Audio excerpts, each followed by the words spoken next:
Hello there, and welcome back to the Sleepy Disclosure Project. Tonight we turn toward the Nevada desert, a place of fences, warning signs, and unmarked runways. A place whispered about in half jokes and half belief, where strange lights rise against the mountains and vanish without explanation. At the edge of Groom Lake, stories gather like heat mirages, fragile, flickering, but persistent. One man once claimed he was brought inside, past locked gates and hidden hangars. He said he saw what no one was supposed to see: 9 discs resting in silence, their surfaces smooth, their origins not of this earth. And if he was telling the truth, then the world you know may only be half of the story. The Nevada desert at night is a study in contrasts. Heat bleeds away from the sand, stars sharpen, until they look etched into black glass, and silence stretches so wide it feels alive. At the edge of Groom Lake, fences run toward the horizon, their warning signs faded but clear enough. Keep out. Beyond them lies a strip of land unmarked on maps, where floodlights guard hangars cut into stone. For decades, the place existed as rumour, a blank space that refused to admit it was real. In 1989, that silence broke. A man with oversized glasses and a plain, almost weary voice sat before a camera in Las Vegas. He said his name was Bob Lazar, and what he had seen inside those mountains was not aircraft, but machines that belonged to another origin entirely. 9 discs, he claimed, stored in carved hangars at a site called S4. They were seamless, metallic, and moved in ways that made gravity itself seem negotiable. He spoke without theatrics, no mystical flourish, no doomsday sermon, just the tone of a mechanic describing parts on a bench. He said the discs lifted belly first, as though they tipped toward a destination and pulled it closer. He said their power came from an isotope no textbook recognized, a material he called element 115. Skeptics dismissed it immediately. His academic records didn't check out. His resume was riddled with contradictions. To scientists, the physics sounded closer to fantasy than formula. And yet, his story refused to dissolve. It spread into newspapers, radio shows, whispered conversations in bars, and late-night television. For the first time, Area 51 had a witness who claimed not just that something strange was happening, but that he had walked among it. Imagine standing there at the desert's edge on a moonless night. The chain-link fence rattles against the wind, mountains cut jagged shapes against the stars, and you wonder if somewhere beyond those ridges rests a craft Lazar once described in unnervingly ordinary words. You don't have to believe him. You only have to feel the unease of the question. If he invented this, why have so many details lingered for decades, echoed later by pilots, radar operators, even declassified reports? The desert does not answer. Its silence holds.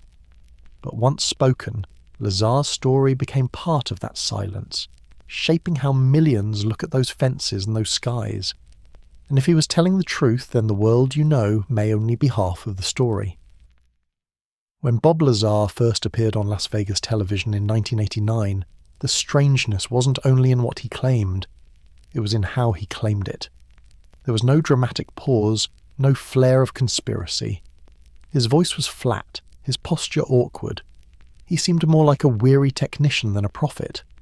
And yet his words carried a weight that outlasted the broadcast.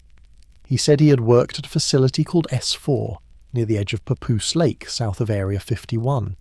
He said he had seen machines not of this earth, 9 discs hidden in mountain hangars, studied in fragments by compartmentalized teams.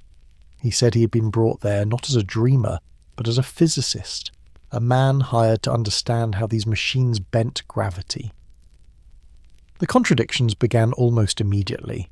Lazar insisted he had studied at MIT and Caltech, earning degrees in physics and electronics. Reporters combed yearbooks, archives, and registries. They found nothing. No graduation photos, no transcripts, no official record that he had ever walked the halls of those institutions. For skeptics, this was the fatal flaw. Credentials erased not by a shadowy hand, but by never having existed in the first place. Supporters countered differently. They pointed to phone books from Los Alamos National Laboratory in the early 1980s. There, listed among physicists, appeared the name Robert Lazar. They found an old newspaper clipping showing him proudly standing beside a jet-powered Honda, identified in the caption as a Los Alamos scientist. How could a man with no advanced education be connected, even peripherally, to one of the most sensitive laboratories in the country? This tension, the presence of his name in places it shouldn't be, the absence of it in places it should, became the battlefield of his credibility. Was he a fraud clever enough to insert himself into the edges of real institutions? Or was he someone whose past had been carefully pruned once his story escaped into the public? What unsettled many was not just the contradictions, but Lazar's demeanour. He never spoke like a man savouring attention. He looked uncomfortable in interviews, often retreating behind curt answers. He didn't lecture circuits of UFO conventions, nor write best-selling books. After his brief exposure in 1989, he retreated to small businesses, running a scientific supply store in Michigan, later a fireworks shop. Hardly the career path of a man who had supposedly glimpsed the greatest secret in human history. And yet his story never shifted. He told it once, then lived with it. Friends who knew him before 1989 described a tinkerer with restless curiosity. The man who bolted jet engines onto his car wasn't chasing profit, he was chasing possibility. He built hydrogen fuel cells in his garage. He tinkered with particle accelerators salvaged from auctions. For some, these stories painted him as a brilliant eccentric. For others, they painted him as a crank. What is undeniable is that when he first stepped forward, he risked more than curiosity. He risked reputation. He risked stability. He risked being remembered as a liar in history books, and still he spoke.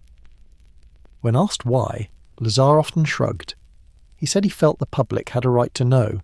He said secrets of such magnitude should not remain locked in desert vaults. Whether noble or naive, it was not the logic of a careerist. It was the logic of a man compelled by something larger than himself. And in that moment, for those watching on flickering televisions in 1989, the question was simple. Was this awkward man a hoaxer chasing 15 minutes, or the unlikely messenger of a story too large for him to carry? The price of speaking was not just ridicule. Lazar said that once his story aired, his life changed in ways less visible, but more unnerving.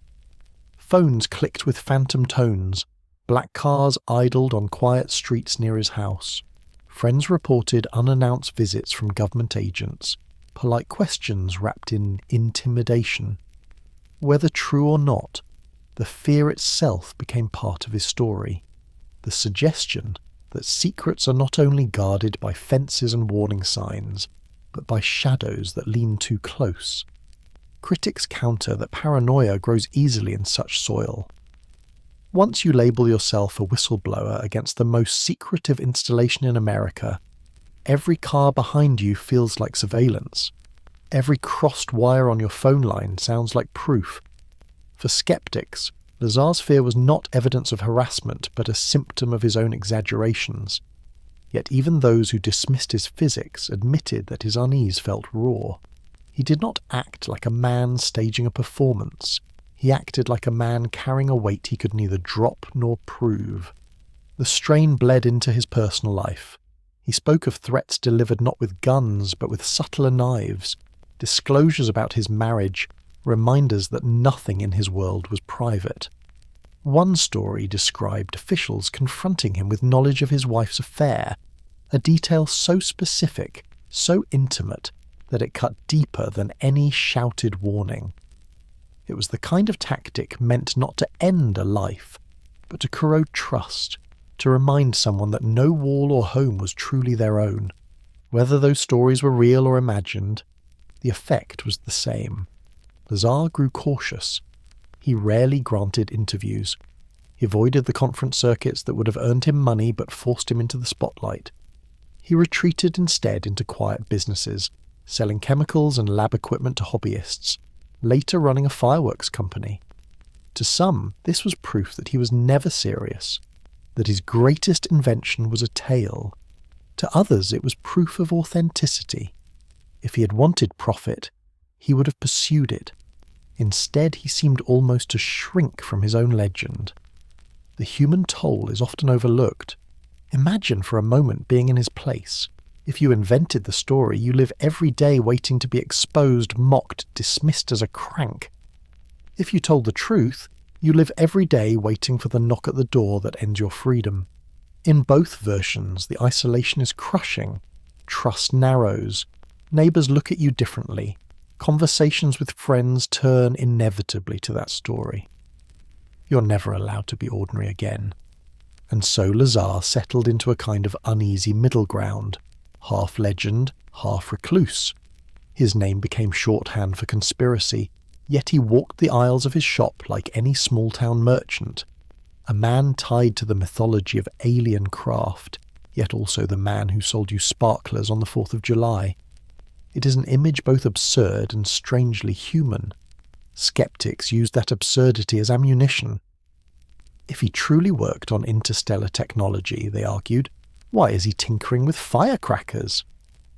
Supporters saw the irony differently. Because he worked on interstellar technology, he was driven into corners small enough to be safe. The divide remained, each side holding the same facts but drawing opposite conclusions. Decades later, Lazar himself seemed tired of the attention. In rare interviews he spoke softly, sometimes reluctantly, never adding new flourishes to the tale. He simply repeated what he had always said. No more, no less. In a world where liars tend to embellish, his consistency was its own kind of puzzle. And through it all, his story endured not because it was airtight, but because it was vivid. Because once you imagine a man stepping into a hangar carved into Nevada rock and finding discs resting in silence, it is difficult to unimagine. Every discussion of Bob Lazar eventually circles back to the same battlefield. His credentials. If his story were true, he would have been among the most extraordinary whistleblowers of the 20th century. If it were false, he would have been an unusually persistent fraud. Which was it? The mainstream case against him is simple. MIT and Caltech deny he ever attended. No diplomas exist, no yearbook photos, no transcripts tucked away in dusty archives. In the age of paperwork, he seemed to leave none. To scientists, this was proof enough. Without academic weight, his claims about bending gravity and manipulating exotic elements carried no authority. And yet evidence of his presence lingers elsewhere. Old phone books list him at Los Alamos National Laboratory in the 1980s. A local newspaper ran a photograph of him beside his jet car, calling him a physicist at Los Alamos. Colleagues remembered him working with classified equipment, even if not as a lead researcher. The contradiction became the crux. How can a man appear in some records but vanish from others? Skeptics leaned on the simplest answer: exaggeration. He may have been a contractor or technician who inflated his role, blending fragments of truth into a larger fabrication. They noted his later legal troubles, charges for running a prostitution ring, disputes over business licenses, as proof of character flaws. Why trust a man with a checkered past? Supporters countered with equal force. If the government wanted to silence him, they argued, what better way than to strip his records, tarnish his reputation, reduce him to a punchline? They noted the eerie timing of his disclosures and the odd detail that, despite ridicule, he never shifted his story. He did not expand it with fresh revelations to stay relevant. He told it once, then endured the fallout. The debate hardened over time. In one camp, scientists laughed off his gravity amplifiers as pseudoscience, pointing out that element 115, when finally synthesized years later, existed only for fractions of a second. In the other, believers saw vindication. The element had been added to the periodic table, just as Lazar claimed it would be. The unstable isotope was no proof of stability, but the coincidence was enough to keep the fire alive. This push and pull, skepticism on one side, suspicion of erasure on the other, has defined Lazar's legacy. He became a mirror in which people saw what they already believed about secrecy, government, and the possibility of other worlds. To skeptics, he embodied the danger of unverified claims. To supporters, he embodied the cost of speaking truths too heavy for the system to bear. What is clear is that Lazar's story altered the cultural landscape. Before him, Area 51 was a rumour. After him, it became a symbol. Movies, television, late-night radio, all borrowed his imagery. Hangars carved into mountains, discs hovering in silence, engineers squinting at technology they could not replicate. Even those who scoffed at him began to imagine differently when they looked up at a desert sky. And beneath the debate about degrees and resumes lies the quieter human story. The man who claimed to have touched impossible machines ended up selling lab equipment to hobbyists, measuring fireworks and trying to live quietly in small-town anonymity. To skeptics, this was proof that his story was never real. To others, it was proof of what happens when you carry a secret the world is not ready to hear. You're allowed to survive, but only in fragments, in shadows, and far from the spotlight. Perhaps that is why his words endure. They are not polished, not flawless, but stubborn. They resist both validation and erasure. They hover, like the craft he once described, between silence and presence. And if the man himself remains a puzzle, it is the machines he claimed to see that will always loom larger. Because beyond the questions of resumes and records, his story always points back to a hangar in the... You begin with the bus. Its windows are blacked out, its seats stiff, its air heavy with the smell of dust and fuel. Lazar said the drive felt endless, though he could not see where he was going. Only the rattle of wheels against gravel, the sway of the frame as the desert road turned and dipped. When the bus finally sighed to a stop, guards escorted him into the night. Ahead, a mountain rose like a wall of stone. Only when floodlights flared did he notice the doors, 9 of them carved into the rock. This, he said, was S4. It was not Area 51 proper. Groom Lake was the outer skin, the decoy, the place where fast jets and stealth projects tested their edges. S4, tucked against Papoose Lake, was the heart he claimed beat in shadows. Inside the mountain, Lazar described a silence deeper than the desert outside. The air smelled faintly of solvents and ozone, the way electronics do when they've been running too long. The floor was bare concrete, polished by countless boots, and the walls hummed with the steady breath of ventilation fans. It was here, he said, that he first saw the machines. They were discs, smooth, seamless, 9 of them, lined in bays like specimens. He remembered feeling the human mind resist the sight, as if searching for rivets, welds, anything familiar to hold on to, but there was nothing. The surfaces were unbroken, reflective in a dull way, as though made of poured glass or polished stone. They did not gleam like aircraft aluminum. They seemed grown, not built. The first one he was led to was nicknamed the Sport Model. It stood on 3 rounded pods like landing feet, though there were no hinges or bolts, only curves. Above, a dome rose with the simplicity of a child's drawing of a saucer. Under fluorescent lights, its skin warped reflections into ghostly shapes. His own face, small and distorted, stared back at him. Imagine being in his shoes, brought not to marvel, not to ask questions, but to work. He was told his job was propulsion. He was told not to bother with overall design. In a facility built on secrets, knowledge was divided, sliced into pieces so no one man could carry too much. But even a glance was enough. The machines were wrong in ways you could feel in your chest. The air around them seemed slightly charged, though perhaps that was only nerves. Lazar swore that during tests the discs lifted belly first, humming faintly, tilting until they aimed at the horizon, then vanishing with no trail of fire. He said the movement was not flight in the way we understand it. It was a negotiation with gravity. Skeptics say this was borrowed from pulp science fiction. To them, the description sounded too tidy, too cinematic, too much like the covers of mid-century paperbacks. Yet there was something disarming in the way Lazar spoke. He never embellished with mystical powers or galactic maps. He didn't say the machines carried angels or demons. He said they carried amplifiers and reactors. His vocabulary was mechanical, not mystical. That plainness, ironically, made it harder to dismiss. What unsettled him most was not only the sight of the craft, but the normalcy of those around him. Guards yawned, technicians scribbled notes. No one gasped, no one treated it like revelation. For Lazar, it was extraordinary.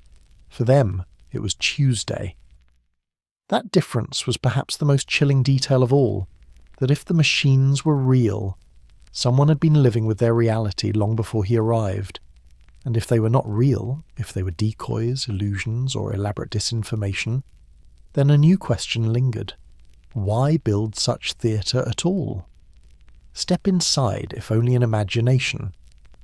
Lazar said entry to the craft was unlike stepping into a plane or a car. There was no hatch, no obvious seam. The opening appeared as though the material itself softened, parted, and then sealed again once he was through. He compared it to walking into something that had never been designed with human hands in mind. Inside, the ceilings curved low, pressing down with an almost claustrophobic shape. The walls had a dull metallic luster, but not quite like steel. They were smooth, unbroken, as if cast in a single pour. No switches, no writing, no warning labels, no comforting clutter of wires and pipes. The absence of familiar details became the detail. There were 3 seats in the main chamber. Small, too small. Moulded from the same continuous material as the floor, the walls and the dome above. They looked less like furniture than like features grown from the ship itself. For Lazar, the scale was unnerving. The implication was not simply that the craft wasn't ours, but that it wasn't designed for us at all. He was told not to focus on such questions. His assignment, he said, was propulsion. Beneath the deck lay a reactor core that he claimed ran on element 115, a material unknown to textbooks at the time. From this compact heart, power fed into 3 amplifiers, devices that, when aimed, bent gravity into obedient curves. During low-power tests, the disk hovered, pivoting gracefully. During high-power configuration, the craft tilted on edge and pulled space itself toward its destination. The vocabulary may sound exotic, but Lazar delivered it without flourish, almost reluctantly, as though translating an engineer's notes. To his critics, this was the greatest flaw. Physics, as we understand it, does not divide gravity into neat A waves and B waves, nor does it allow a small reactor to bend the fabric of space. To them, Lazar's explanations were nothing more than wordplay stitched together with scraps of jargon. And yet, what unsettled some scientists who listened was the precision with which he drew boundaries. He did not claim the craft could teleport or defy relativity outright. He described specific modes of operation, hover versus long-distance travel. He noted that the amplifiers created distortions detectable even when the craft was still. He described how light bent oddly near the hull. In short, his details were neither vague nor overly theatrical. They had the flavour of technical rules, even if the rules themselves broke known science. Just as striking was the culture surrounding the project. Lazar recalled that S4 was built on compartmentalization. Engineers were given fragments of information, never the whole. A man working on metallurgy might never speak with a man working on guidance systems. Lunchrooms were quiet, conversations guarded, as though each individual carried a box they were forbidden to open. For Lazar, it gave the place an air of claustrophobia, not only of stone walls but of silence itself. That atmosphere resonates with a pattern seen elsewhere in history. The Manhattan Project in World War II split knowledge across dozens of sites, each unaware of what the others were building. Workers enriched uranium without knowing it would power a bomb. Scientists calculated blast yields without knowing where they would be used. Knowledge was fragmented so that only a few at the very top could weave the pieces together.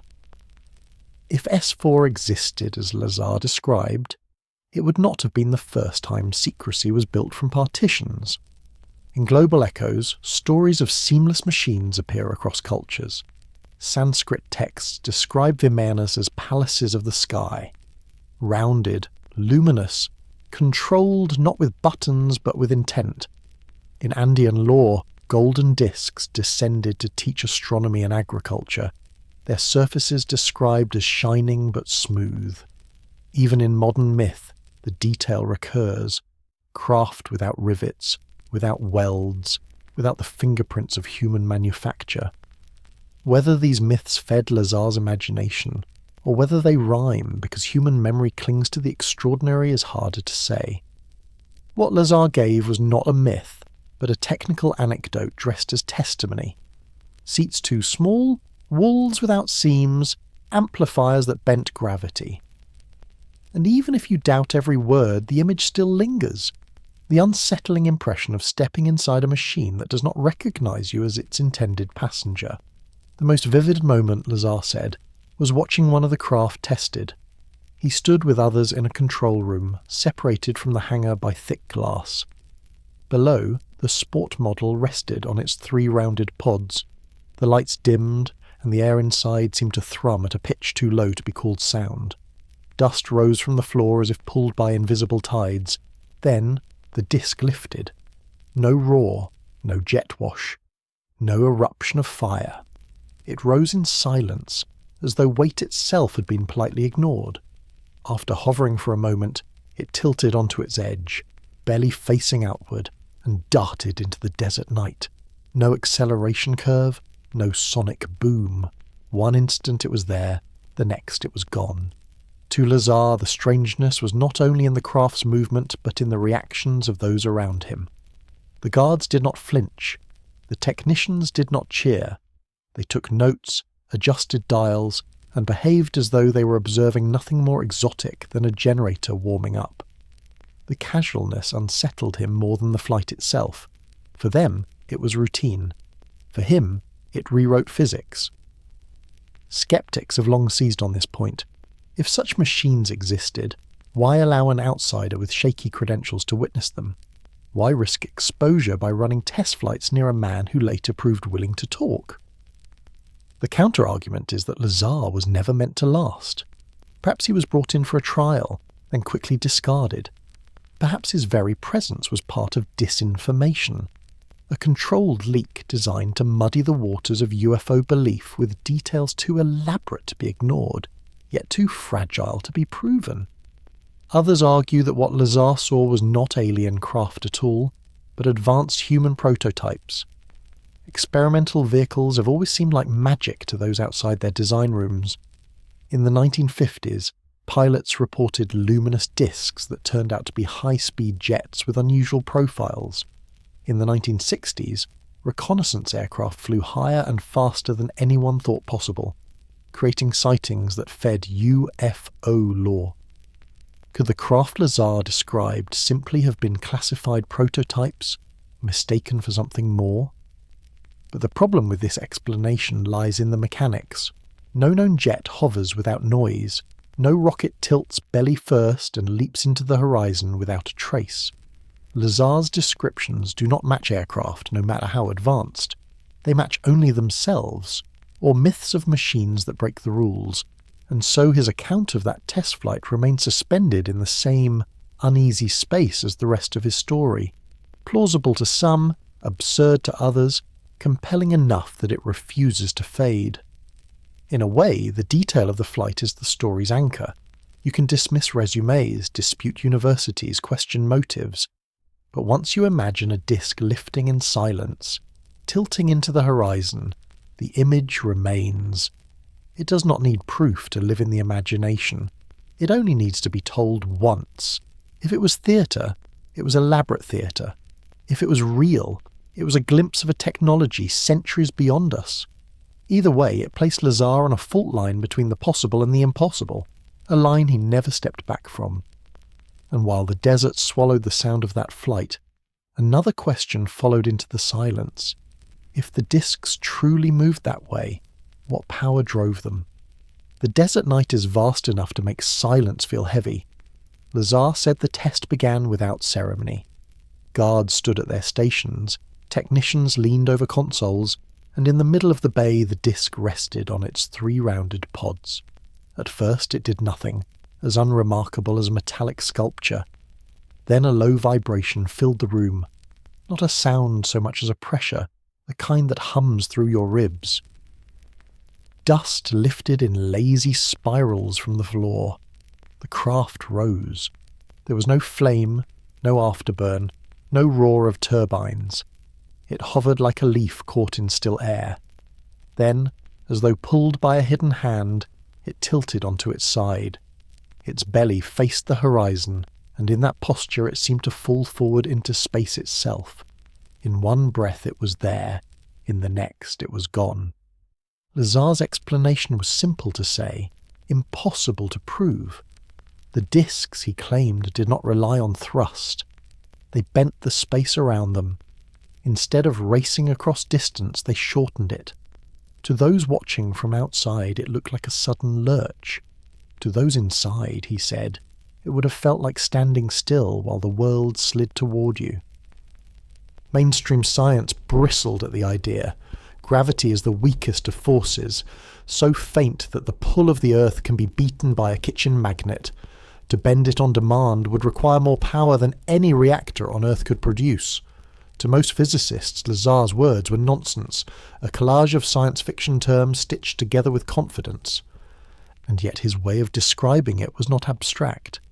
He spoke of distortions you could see, the way light bent oddly near the hull, like heat rising above asphalt. He spoke of the body sensing it before the brain could name it, a pressure in the chest, the room itself feeling thicker. He did not claim mastery.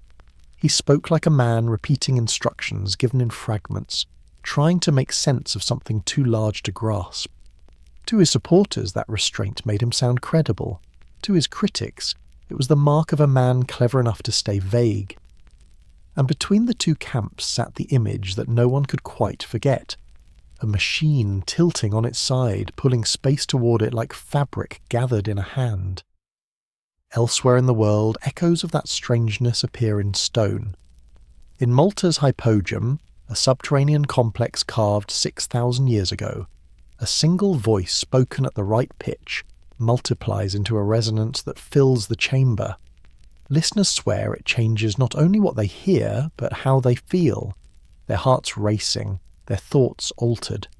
Archaeologists call it acoustics, mystics call it something else. Either way, it shows how places can be tuned to forces most people ignore.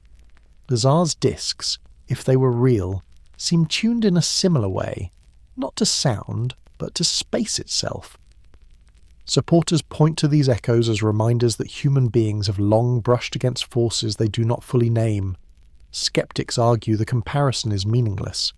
Resonant chambers are explainable, flying saucers are not. The debate continues, but the image lingers. A disc rising in silence, tilting belly first, folding the night around it. What unsettled Lazar most was not the machine itself, but the calm of those who studied it. No awe, no wonder, only note-taking, only procedure. For them it was routine. For him it was revelation. That imbalance, he later said, was harder to bear than the physics. And so the night sky over Nevada held a question that mathematics refused to solve. If a craft could move that way, if distance itself could be bent, then the horizon no longer belonged to pilots or rockets. It belonged to whatever could master the curve. Beneath the deck, Lazar said, was the heart of the machine. Not an engine of pistons and turbines, but something smaller, quieter, more unnerving. He described a compact core sealed inside, a power source that gave no smoke and left no heat signature. It was not connected by wires. It did not look assembled. It was simply there, as though it had grown into the craft the way a pearl grows inside a shell. The material at its centre, Lazar insisted, was an element unknown to science in 1989. He called it 115. He described it as dull, metallic, and heavy, stable enough to be handled in pellets. It was, he claimed, the key. When fed into the reactor, the element released energy not as fire or radiation, but as a distortion of the force that holds planets together. For scientists, the claim was laughable. Gravity does not bend in a laboratory. It is not harnessed like electricity or bottled like gas. And when the element eventually was created in Russian labs years later, it lasted only fractions of a second before vanishing. To mainstream voices, this was proof that Lazar had spun a fantasy around a real but unstable material. To others, the fact that he had named it decades early was uncanny. Perhaps, they argued, he had glimpsed an isotope not yet discovered by science, one stable enough to power a ship but hidden from ordinary research. What gave his account its peculiar texture was not the word 115 itself, but how he described its effect. He said the amplifiers drew on it to fold space, the way a magnifying glass bends sunlight. He spoke of the craft hovering not because it pushed against the air, but because the Earth itself pulled differently around it.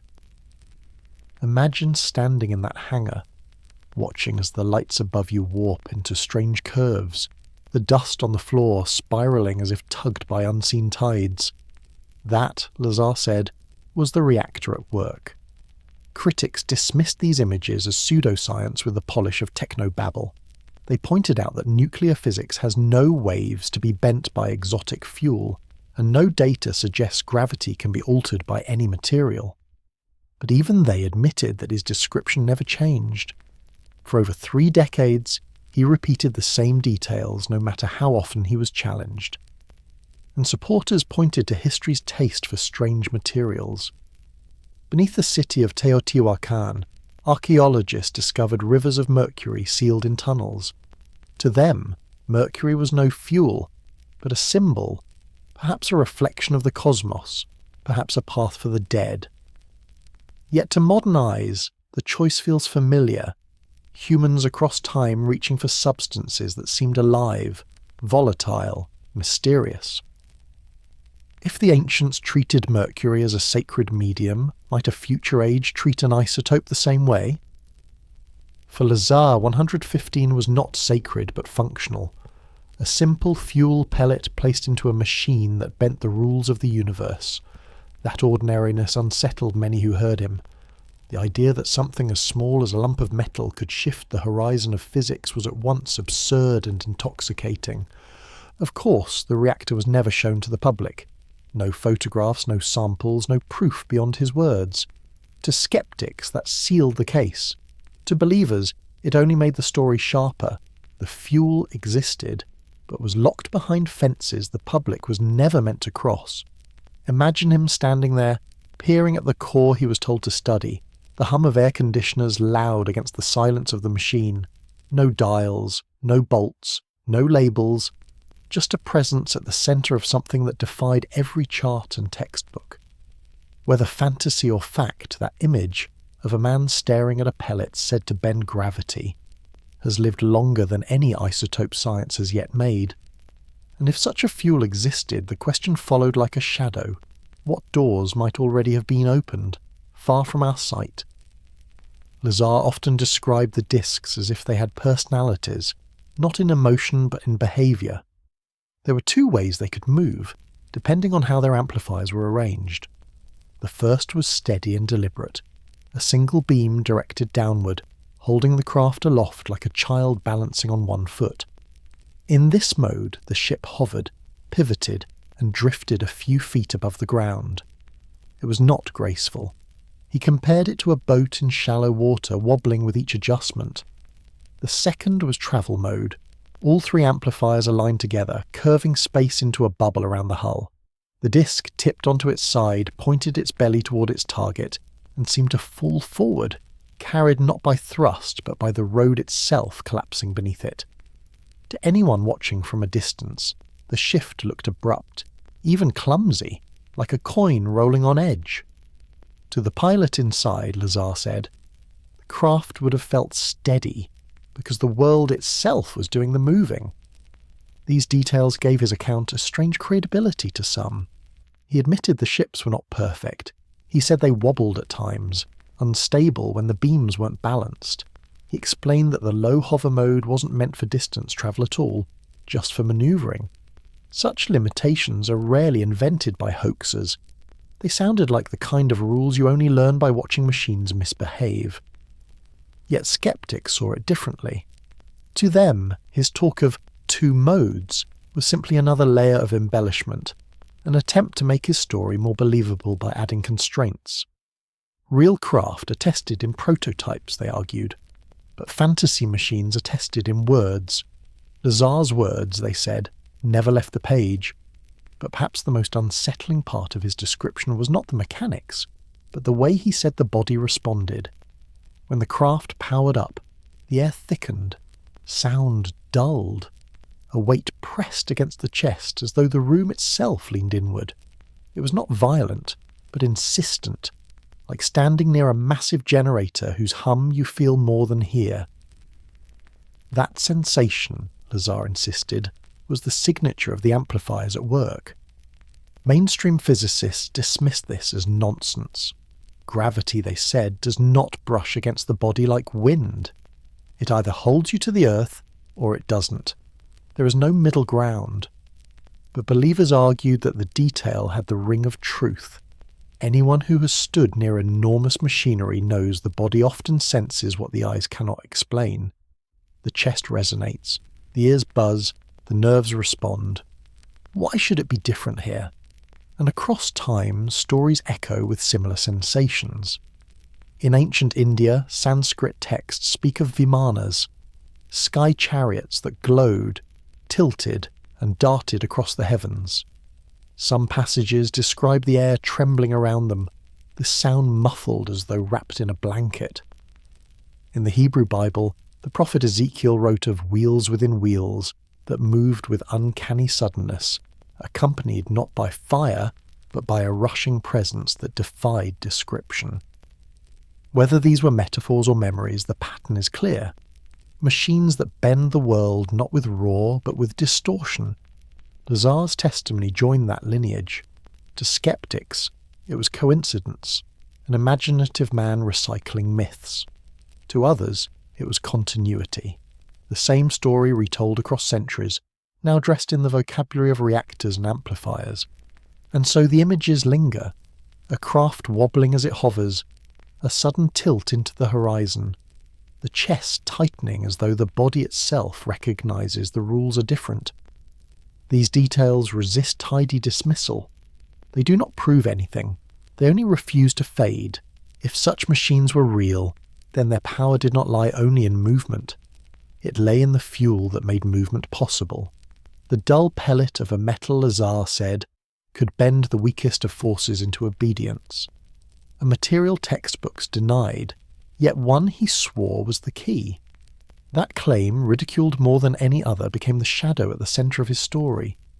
Picture a lab bench under fluorescent light. A lead container rests at the centre, its seal thick, its weight disproportionate for its size. A gloved hand unscrews the lid, and inside lies a dull metallic pellet. No larger than a coin. Heavy when lifted, strangely inert to the eye, it carries no glow, no smoke, no obvious danger. Yet in Lazar's telling, this was the most dangerous and most valuable substance he had ever seen. He said it was called Element 115, a material not yet acknowledged by science in 1989. Stable, he insisted, in the isotope the craft required. When placed into the reactor, it produced a field that bent the force we call gravity. It was not consumed like coal or gasoline. It functioned more like a catalyst, initiating reactions that released immense energy without vanishing in the process. For the listener, the claim raised more questions than answers. How could a single pellet of metal move a craft across horizons in silence? How could matter rearrange space itself? Lazar never offered equations. Instead, he gave images. He described the element as the heart of the system, the way uranium sits at the heart of a reactor. But unlike uranium, it left no waste, no glowing rods, no chain of dangerous byproducts. It seemed to transform forces rather than fuel fire. Mainstream science dismissed this immediately. In the periodic table of 1989, element 115 was a blank square, a hypothetical slot with no known occupant. Chemists agreed that if it could be made, it would crumble in less than a second, and when laboratories in Russia finally synthesized it years later, the prediction proved correct. Atoms of 115 winked into existence and decayed almost instantly. No fuel rods, no stable isotope, no humming core. But here is where Lazar's account deepened its shadow. He had described the element long before it appeared in any journal. He had claimed it was the key decades before physicists wrote it onto the table. Was this foresight, coincidence, or fabrication? Supporters saw it as uncanny prediction, proof that he had handled a sample science was only beginning to glimpse. Skeptics said it was nothing more than a lucky guess. His 115, a shot in the dark that happened to land where the table eventually filled. What makes the moment linger is not whether the isotope exists, but how vividly Lazar described its presence. He said the pellets were machined, cut precisely, each identical in size. He said the fuel was stored under strict control, locked in lead shielding, weighed and accounted for like treasure. He spoke of watching it used in the reactor, where its interaction was invisible yet undeniable. The ship responded. Fields bent, dust swirled, air shimmered. Imagine standing beside him, peering into a chamber where no heat, no light, no flame marked the reaction. Only the subtle distortion of space itself, as though the room leaned. That was his memory of 115, not a glowing crystal, not a fantastical gem, but a lump of metal that made silence dangerous. Throughout history, strange materials have carried power beyond their properties. Mercury lined hidden chambers in Mesoamerica. Cinnabar dust buried rulers in China, staining tombs red with poison that glowed under torchlight. Obsidian was treated as more than glass, its blades sharp enough to pierce ritual and flesh alike. Each of these was a substance chosen not just for what it was, but for what it represented, a bridge between human intention and forces beyond human reach. Lazar's 115th sits in that lineage. Whether myth or material, it occupies the same symbolic place, a key made of matter, a physical object that opens doors in the imagination, if not in reality. And if his story was false, it remains an elegant one. If true, it means that somewhere in the desert, behind fences and hangar doors, pellets of a metal the world cannot stabilize are being used as casually as batteries. Years after his first television interview, Lazar tried to build a quieter life. He opened a small supply company in Michigan, selling lab equipment, chemicals, and fireworks. Yet even decades later, the shadow of element 115 followed him. In 2016, his shop was raided by the FBI and local police. The official explanation was that they were searching for materials linked to an investigation, but Lazar himself believed they were after something else. He said the agents asked questions not about fireworks or sales records, but about fuel, about 115. Nothing was ever proven. No samples were recovered, no charges filed in relation to exotic metals. Skeptics saw the raid as routine, the kind of sweep that happens to anyone in the chemical supply business.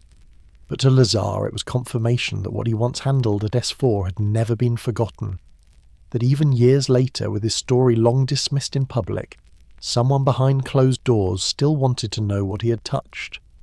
The rumour of the raid added another layer to his legend. For critics, it was just paranoia, a man projecting old fears onto ordinary law enforcement. For his supporters, it was a crack in the silence, proof that something of value still lingered in the shadows. If his story was fantasy, why would anyone still be listening? If it was disinformation, why keep up the theatre so many years later? And if it was true, then perhaps the element was not a fiction, but a secret still guarded carefully. To understand the pull of this claim, it helps to see how human beings have always treated unusual substances. Deep under Teotihuacan, archaeologists found rivers of liquid mercury sealed in tunnels. The chambers were dark, dangerous, shimmering with toxic metal. Why fill a hidden passage with something so unstable? Scholars argue it may have symbolized a river of the underworld, reflecting fire and stars. Others whisper it may have been intended to channel unseen forces. Mercury in Teotihuacan, cinnabar in Chinese tombs, electrum in Egyptian temples. Across cultures, exotic materials were chosen not for their practicality, but for their resonance. They carried weight not only in hand, but in imagination. They seemed alive, volatile, untamable.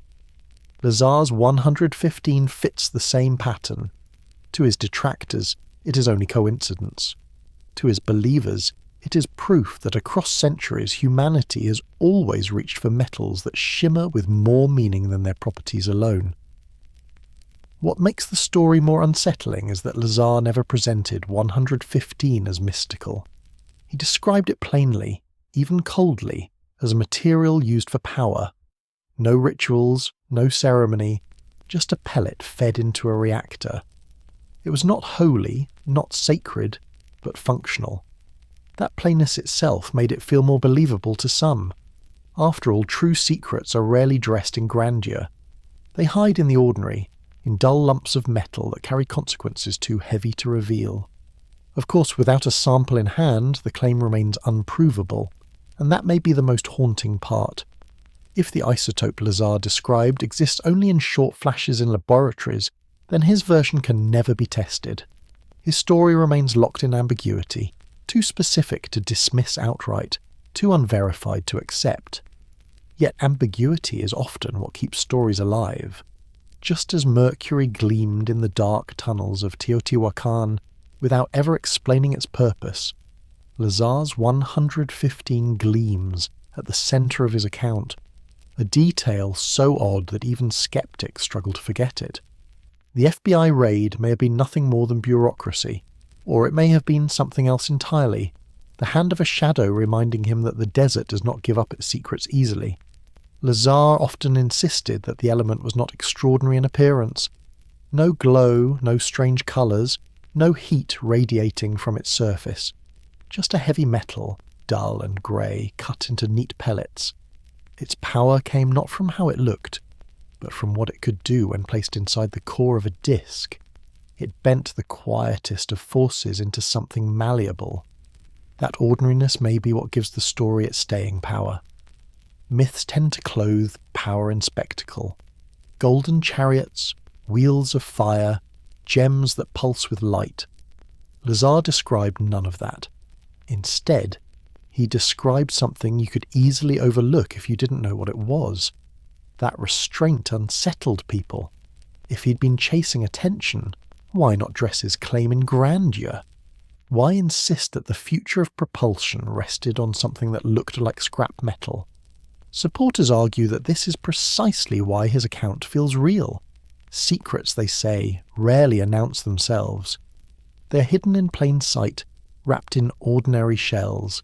Skeptics counter that his plainness was only a trick of performance, an attempt to make his invention more believable by keeping it understated. Both sides agree on one thing: the detail has lived far longer than expected. In the years since his disclosure, 115 has become a symbol larger than science. For some, it represents suppressed knowledge, technology locked away by governments, denied to a public that might use it to transform the world. For others, it is a cautionary tale about belief, a reminder that even a story without proof can capture imaginations for decades. In both readings, the element is no longer just a number on the periodic table. It is a myth wrapped in atomic weight. There is an irony in how it mirrors substances revered in the past. Cinnabar was crushed into paint for Chinese emperors, its poisonous shimmer mistaken for the colour of immortality. Obsidian was shaped into knives and mirrors, its sharpness sharper than the eye could follow. Mercury pooled in chambers beneath temples, its toxicity ignored for the way it reflected torchlight like liquid stars. These were not merely materials, they were thresholds. Human hands reached for them believing they were touching something more than matter. Lazar's 115 carries the same quality. It is not remembered for what it is, but for what it might unlock. If real, it is a threshold into propulsion and power beyond our present grasp. If false, it is still a threshold. Into the realm of stories that refuse to die, symbols that survive not because they are proven, but because they cannot be disproven. Even Lazar himself seemed aware of this. He never claimed to have stolen a sample, never waved a pellet in front of cameras. He only described it, then lived with the consequences. His story was enough to seed arguments in laboratories, whispers in military circles, and endless speculation in public. In that sense, the element became exactly what Mercury and Cinnabar once were: a mirror. People see in it what they already believe: technology, conspiracy, myth, or fraud. And so the image persists. A man standing in a desert hangar staring at a pellet of metal said to bend the fabric of space. Skeptics shake their heads. Physicists dismiss it as impossible, but the story endures. Because once a threshold is named, it is difficult to close the door again. If such a substance ever existed outside his imagination, then it has likely never left the vaults of silence. And if it never existed at all, then its greatest power has been in how convincingly it lingered in the human mind. Either way, 115 remains the most haunting piece of his tale, the element that should not exist, yet refuses to leave. And if pellets of that fuel are still accounted for somewhere in the Nevada desert, then the question is not whether they bend space, but what lengths are taken to keep them hidden. The first signs, Lazar said, arrived in the kind of moments most people would overlook. A car parked across from his house, headlights off, engine idling. It lingered past midnight, long after neighbours had gone to bed, long after coincidence should have explained it away. When he finally stepped outside, the car didn't peel off in panic. It rolled away slowly, deliberately, as though reminding him that it left because it chose to. Other nights it was a different model, a sedan, a van, always tinted windows. The ritual was the same: stay too long, leave too calmly. Once he caught the flare of a cigarette ember inside, glowing briefly like a watchful eye before fading back into dark. Sometimes the cars disappeared the instant he raised the curtain. Sometimes they lingered, daring him to acknowledge them. At first he dismissed it as nerves, but repetition wears patience thin. The sound of tyres crunching gravel became sharper than any alarm. The smell of exhaust on cool desert air carried menace. Even silence grew heavier, a silence that seemed to pause when he paused, as if waiting. To skeptics, these details were theatre. To them, no agent sat inside those cars. The watchers lived only in Lazar's head, born of stress and the fear of being caught in a lie. But to Lazar, the point was never proof. The point was doubt. Once you believe you are being watched, the headlights do not need drivers. The silence itself does the work. Imagine stepping outside to collect the mail, eyes tugged toward every vehicle on the curb.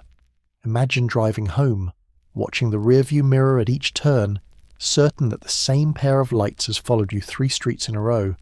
The fear does not grow from evidence. It grows from the lack of it. Shadows you cannot catch, watchers you cannot name. History suggests these games are familiar. During the Cold War, defectors described hauntings of the same flavour. A typewriter ribbon replaced without explanation. A curtain left slightly parted though it had been drawn. A desk drawer shifted open just enough to notice. Nothing stolen, nothing broken, only the invisible message. We were here, and we can return whenever we wish. The cars outside Lazar's home fit into that lineage. Perhaps they were ordinary neighbours pausing in the wrong place. Perhaps they were more.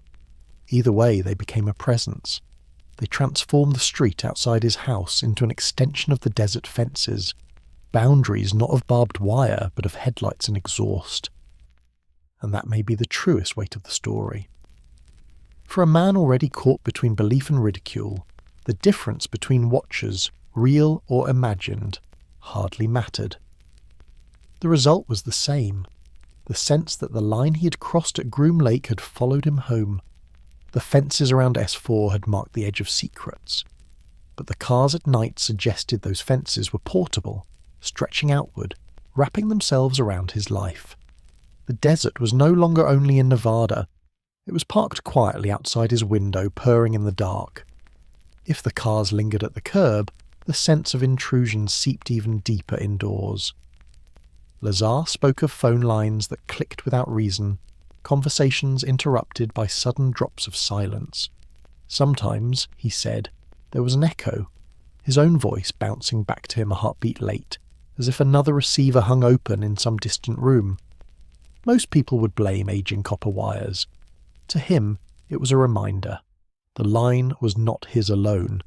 The unease sharpened when, according to his account, private details surfaced in ways that felt too precise. He recalled being confronted with knowledge of his wife's affair, casually mentioned, like a footnote pulled from a file.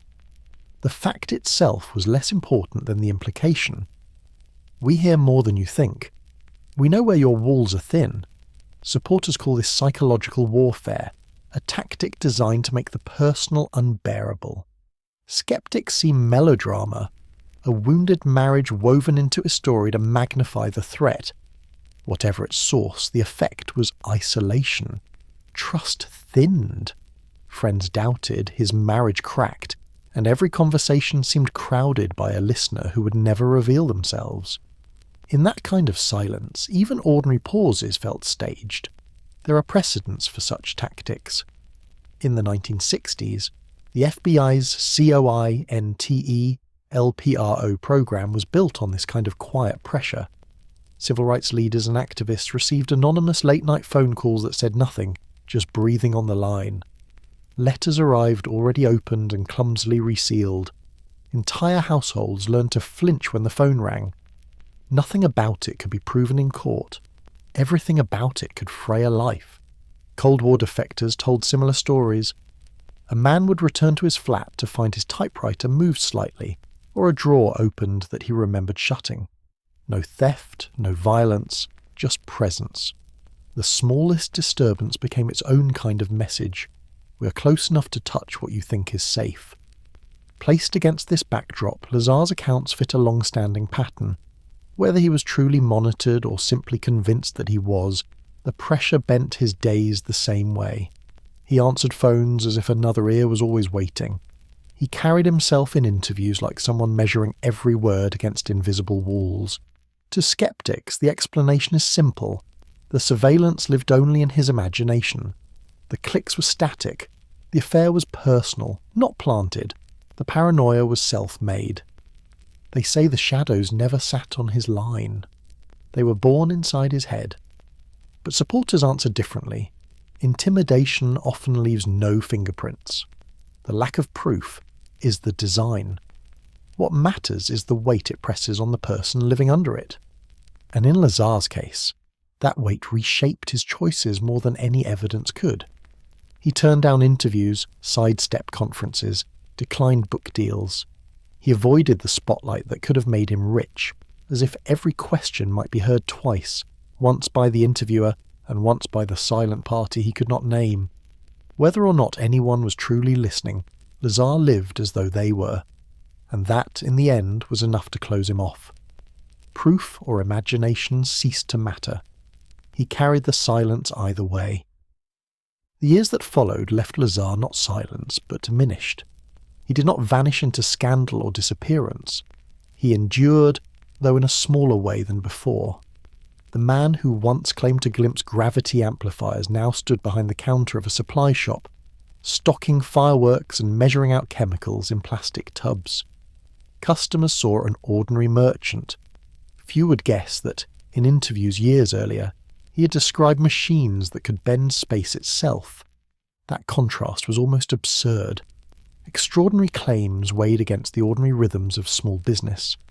To skeptics, it was collapse, the natural slide of a hoaxer once the story had lost its fire.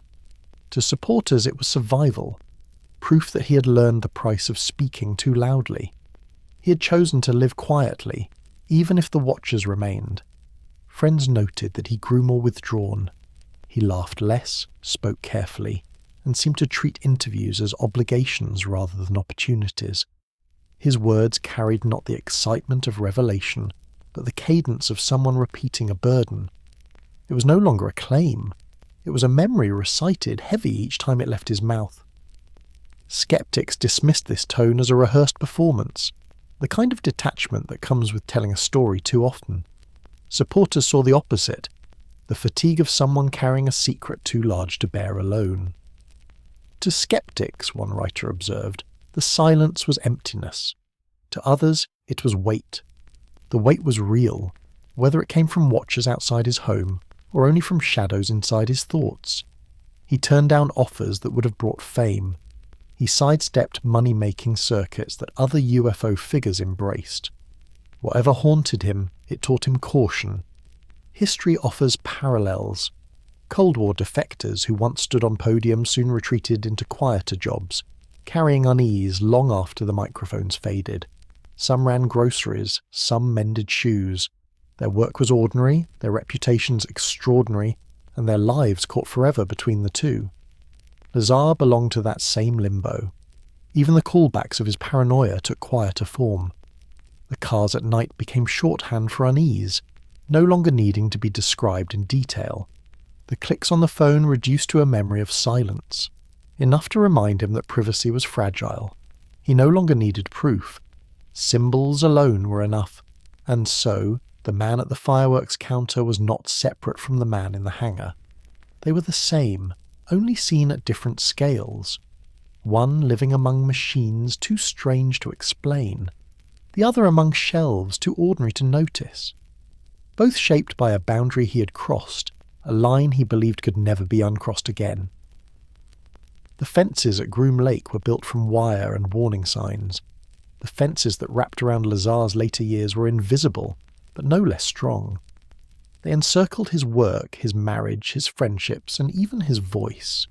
He was never arrested, never erased, but he was never entirely free again.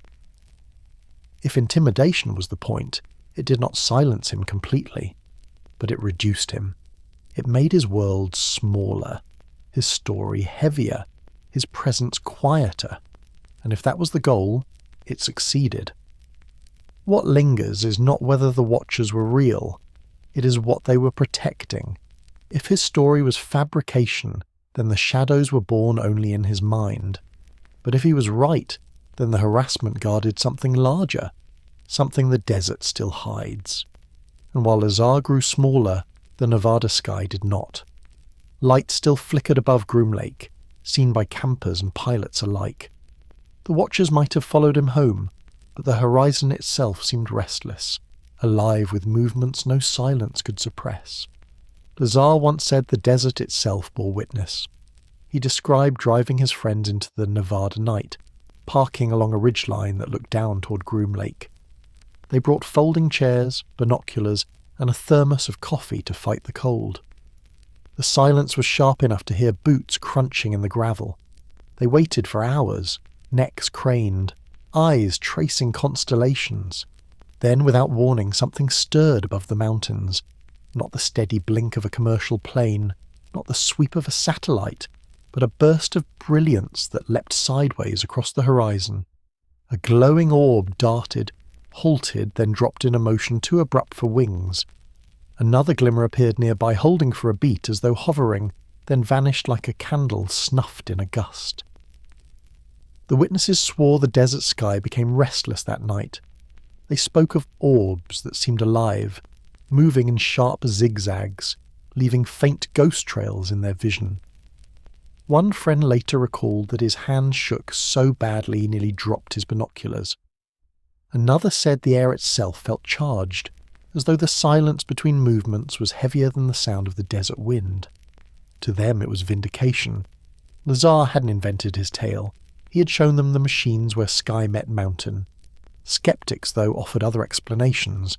The Nevada sky is a trickster. Temperature inversions bend starlight into mirages. Parachute flares drift in clusters, glowing in still air before wind tears them apart. Experimental aircraft from Groom Lake, stealth planes, high-speed drones were already rewriting aviation in the 1980s. To skeptics, that was all anyone had seen. Human craft glimpsed from the wrong angle, mistaken for something unearthly. But the power of the sighting wasn't only in the lights themselves, it was in the act of watching. The desert exaggerates anticipation. Hours of stillness prime the eye for movement. The faintest glimmer becomes a question. A streak that might be a meteor becomes, in silence, a sign. And once seen, the images are hard to shake. The orb that darted sideways lingers in memory far longer than any rational explanation. Ghost trails in the eye become trails in the imagination. Skeptics call this projection. Believers call it revelation. Either way, the lights live on long after the night ends. The tradition of reading meaning into the sky is far older than Groom Lake. In southern Peru, the Nazca people carved immense figures into the desert floor. Spirals, birds, monkeys, trapezoids stretching for miles. From the ground, they make little sense. From above, they become unmistakable. Scholars argue they were ritual offerings to gods of water and fertility. Others suggest they were star maps or messages to an audience in the heavens.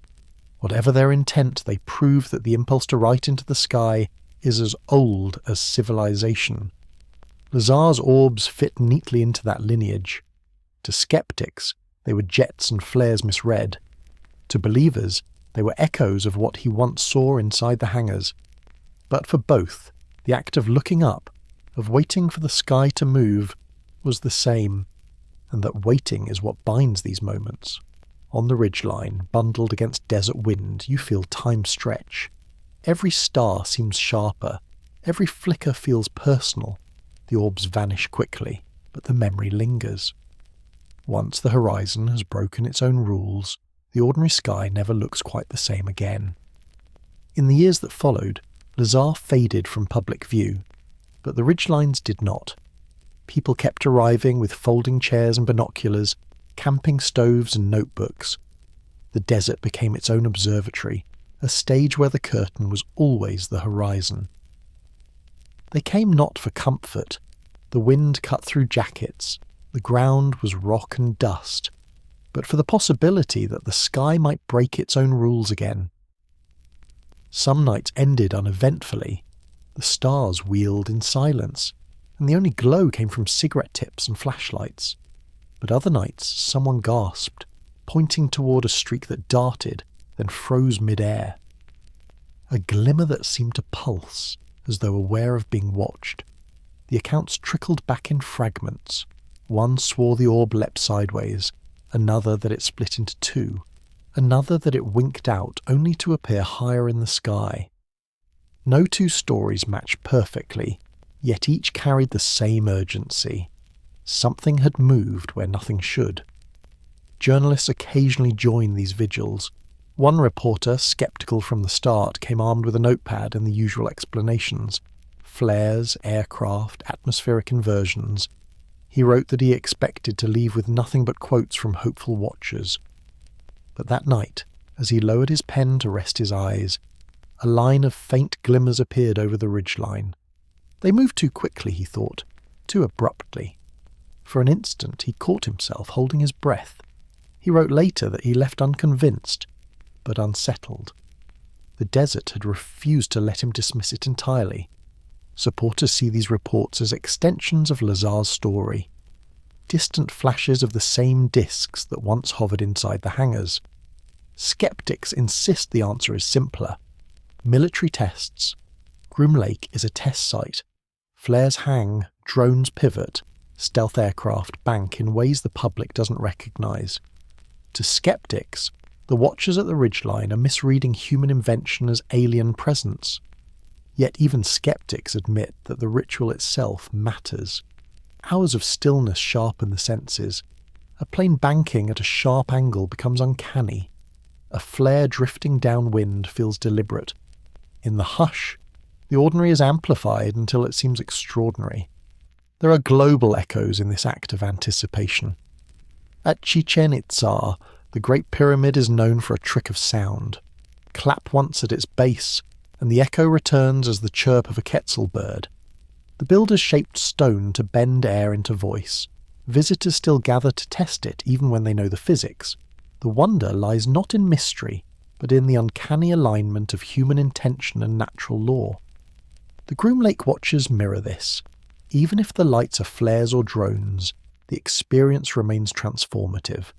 The desert amplifies every flicker, every streak. The silence and expectation turn explanation into something beside the point. The meaning is in the act itself, the communal waiting, the moment when 100 necks tilt upward together. Over time, this watching became folklore. Travellers swapped stories, journalists wrote columns, documentaries showed blurred footage of a light darting against stars. Skeptics dismissed it as wishful thinking. Believers treated it as proof. But both sides were bound by the same ritual, sitting in the dark, waiting for the sky to move. That ritual is why the story endured. The desert provided not only silence but a stage.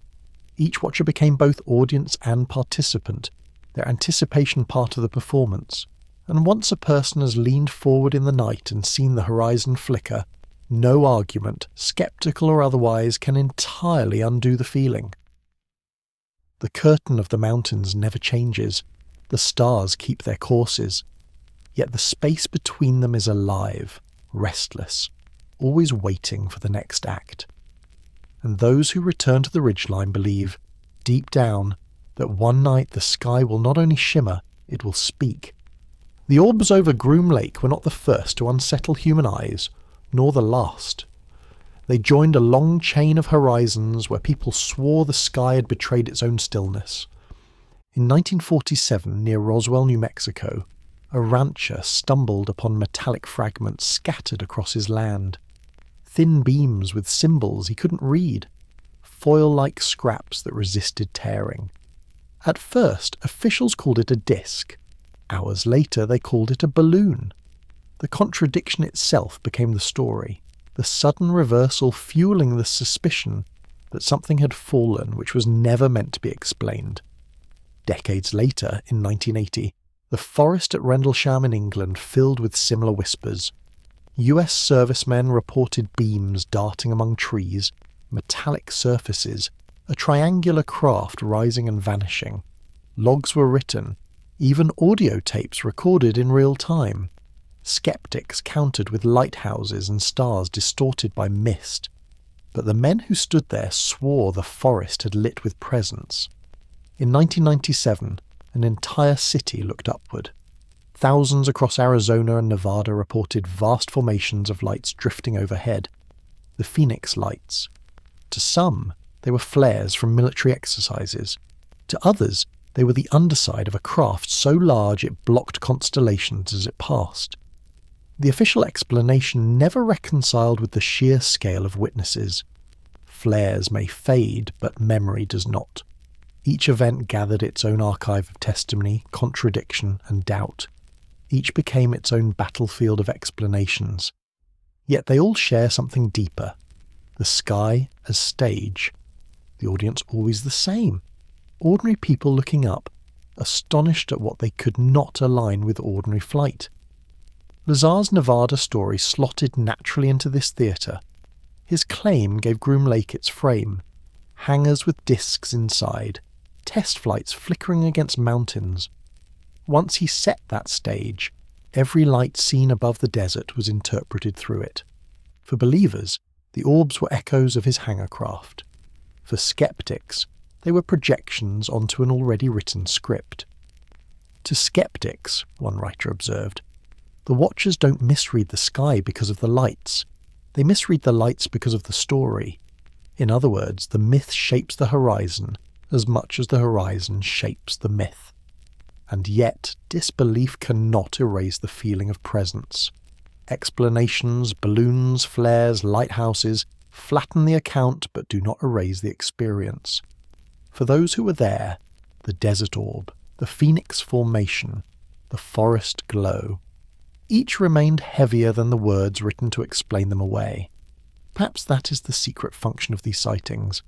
They are less about proving anything than about reminding us of the space between certainty and doubt. The place where silence is not empty but alive, where explanation feels smaller than the memory it tries to contain. Across cultures, the heavens have always been mirrors, constellations drawn as gods and hunters, thunder interpreted as quarrels among spirits, comets feared as omens. Whether in Nazca lines carved for the sky or Quetzal echoes conjured from stone, humans have always staged their stories above them. Lazar's Groom Lake fits this lineage seamlessly. Modern myth layered onto ancient instinct. The watchers still gather on the ridgelines. The lights still appear from time to time, whether flares or something stranger. The debates continue, sharp as ever. But underneath it all is the same anticipation, the same waiting. And perhaps that is why Lazar's testimony endures, not because it stands alone, but because it rhymes with centuries of skies already restless with story. If he was wrong, the Nevada horizon joins the long catalogue of misread lights, illusions hardened into legend. But if he was right, then the orbs were not accidents. They were rehearsals, brief fragments of a stagecraft not yet revealed. And the unsettling question that lingers is not whether the lights were real, but what stage they were preparing us for. The struggle over Lazar's story did not end at the fence line of Groom Lake. It spilled into classrooms he claimed to have walked and archives that no longer bore his name. His credibility became a battle not of machines or hangars, but of registrars, ledgers, and missing files. He said he'd studied at MIT in physics, then at Caltech in electronics. He recalled coursework, late nights in laboratories, professors who once guided him. Yet when investigators combed the archives, there was nothing. No transcripts, no rosters, no yearbook photos. His name had been excised as if it had never been written. For critics, that omission was decisive. A man can exaggerate, but a hollowed resume speaks for itself. To them, the vacancy in the university's ledgers was the simplest verdict. He had fabricated his past. Supporters read the gap differently. To them, the absence was too thorough, too exact. If Lazar truly had worked on secret projects at S4, then striking his credentials would have been the most efficient way to disarm him. A resume purged of prestige is easier to dismiss than one stamped by elite institutions. A redacted line in an archive is as effective as a locked gate. That paradox shaped his story. Into the same gap, both camps poured opposite meanings. For one, the vacancy proved fraud. For the other, it was the fingerprint of suppression. Lazar himself did little to settle the matter. When pressed, he faltered over the names of professors. He stumbled through course titles. His memories shifted between interviews. Skeptics seized on these slips as evidence of invention. Defenders countered that memory, decades later, is fragile, especially when each detail is weaponized against you. A man under siege does not always speak with precision. The contradictions deepened when reporters turned to Los Alamos. Lazar claimed to have worked there on advanced physics.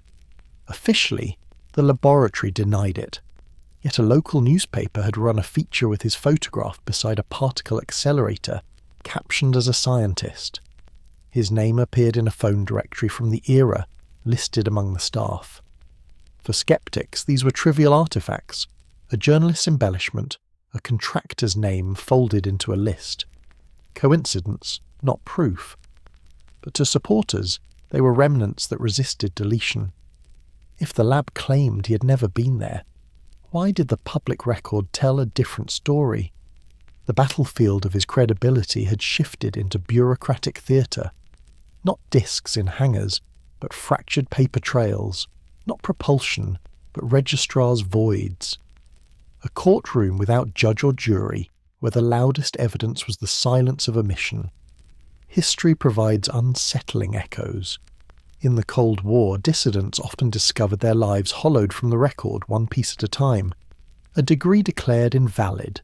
A thesis withdrawn from a library shelf, leaving a blank space in its place. a name excised from journal citations as though the author had never existed. The tactic was subtle but effective. Diminish the paper trail and the person's authority collapses. Placed beside those precedents, Lazar's contradictions look familiar.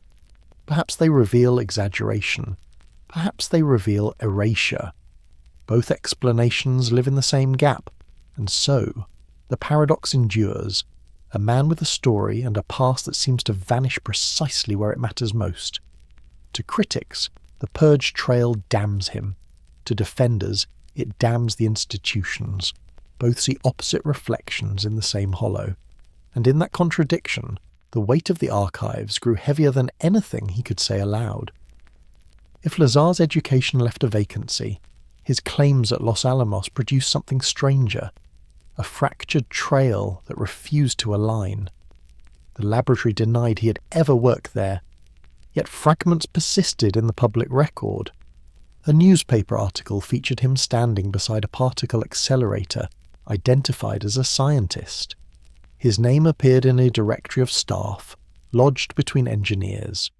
To critics, these were meaningless scraps, clerical noise, a journalist exaggerating, coincidence mistaken for substance. Supporters saw them differently. They called them stubborn remnants, traces that resisted removal. If he had truly never worked there, why did these fragments survive? Why did the institution deny a presence captured in ink? The paradox sharpened. The same fragment read as fabrication by one side, evidence of suppression by the other. This duel revealed something larger. Archives are not neutral. They are curated landscapes, shaped by choices about what is kept, omitted, or excised.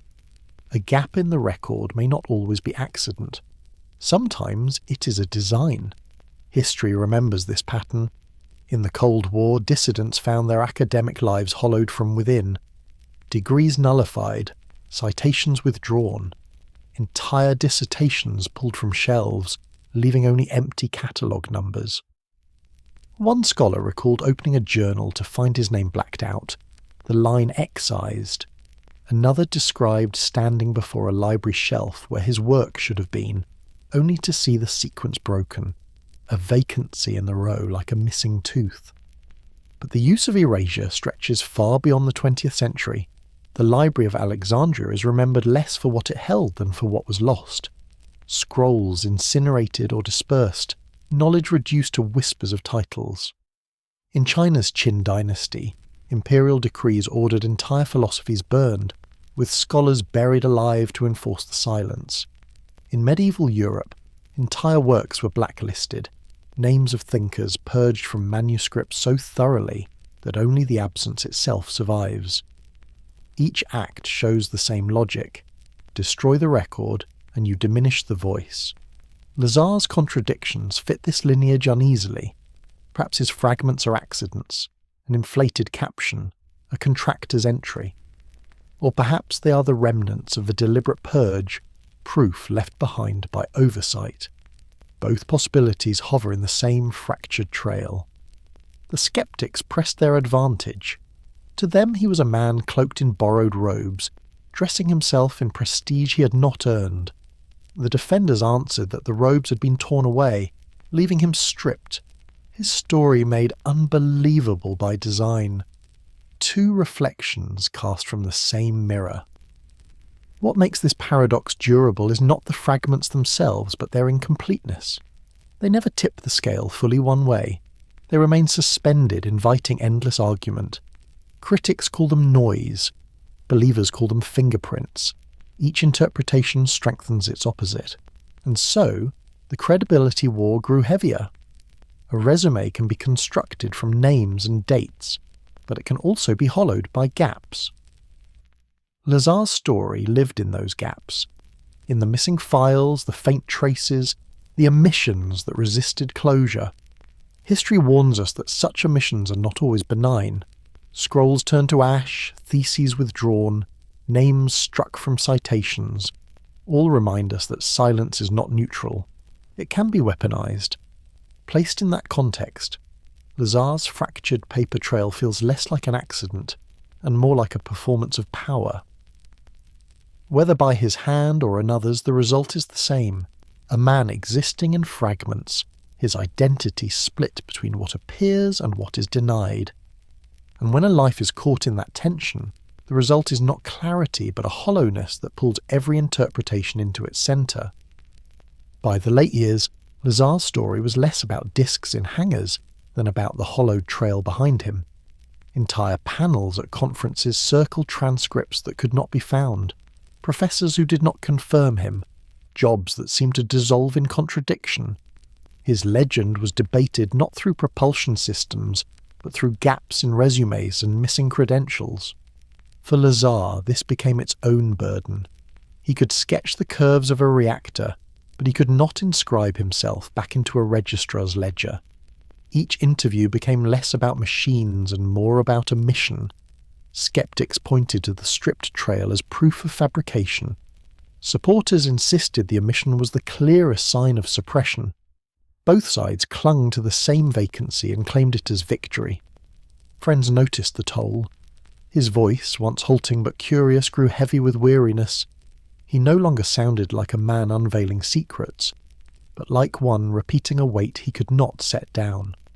The absence pressed on him until it seemed heavier than the craft he once described. Yet in the middle of this seriousness, absurdity lingered. At UFO gatherings, audiences would entertain talk of civilizations under the sea, timelines folded into parallel worlds, or engines that bent the fabric of space. And still the fiercest quarrel often returned to the most mundane of questions. Where were his diplomas? One speaker remarked, "We're fine with aliens, but we can't forgive missing paperwork." The line earned laughter, though the laughter carried unease. It revealed the strange paradox that the smallest bureaucratic lapse could wound more deeply than the boldest claim. That irony carried human cost. He was not erased, but he was diminished. The man once presented as a scientist of secrets was, in the end, a shop owner in Nevada, selling chemicals and fireworks. His present was ordinary, his past was disputed, and his story lived in the fracture between them. History reminds us this pattern is not unique. The Library of Alexandria's vanished scrolls are remembered only as titles on lost lists. Scholars in medieval Europe found their names excised from manuscripts, their works banned, their legacies hollowed by omission. Galileo's writings were indexed as forbidden, his authority muted by decree.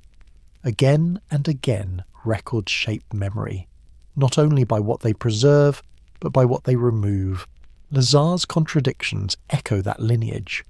Whether he lied, exaggerated, or truly bore the mark of suppression, his credibility became less about what he said, and more about what the record refused to hold. He became a man suspended between presence and effacement, existing in fragments. And this raises the darker possibility. If resumes can be hollowed, if employment can be redacted, if names can be withdrawn from ledgers, then perhaps other things can be excised too. A discovery, a machine, even an entire chapter of history.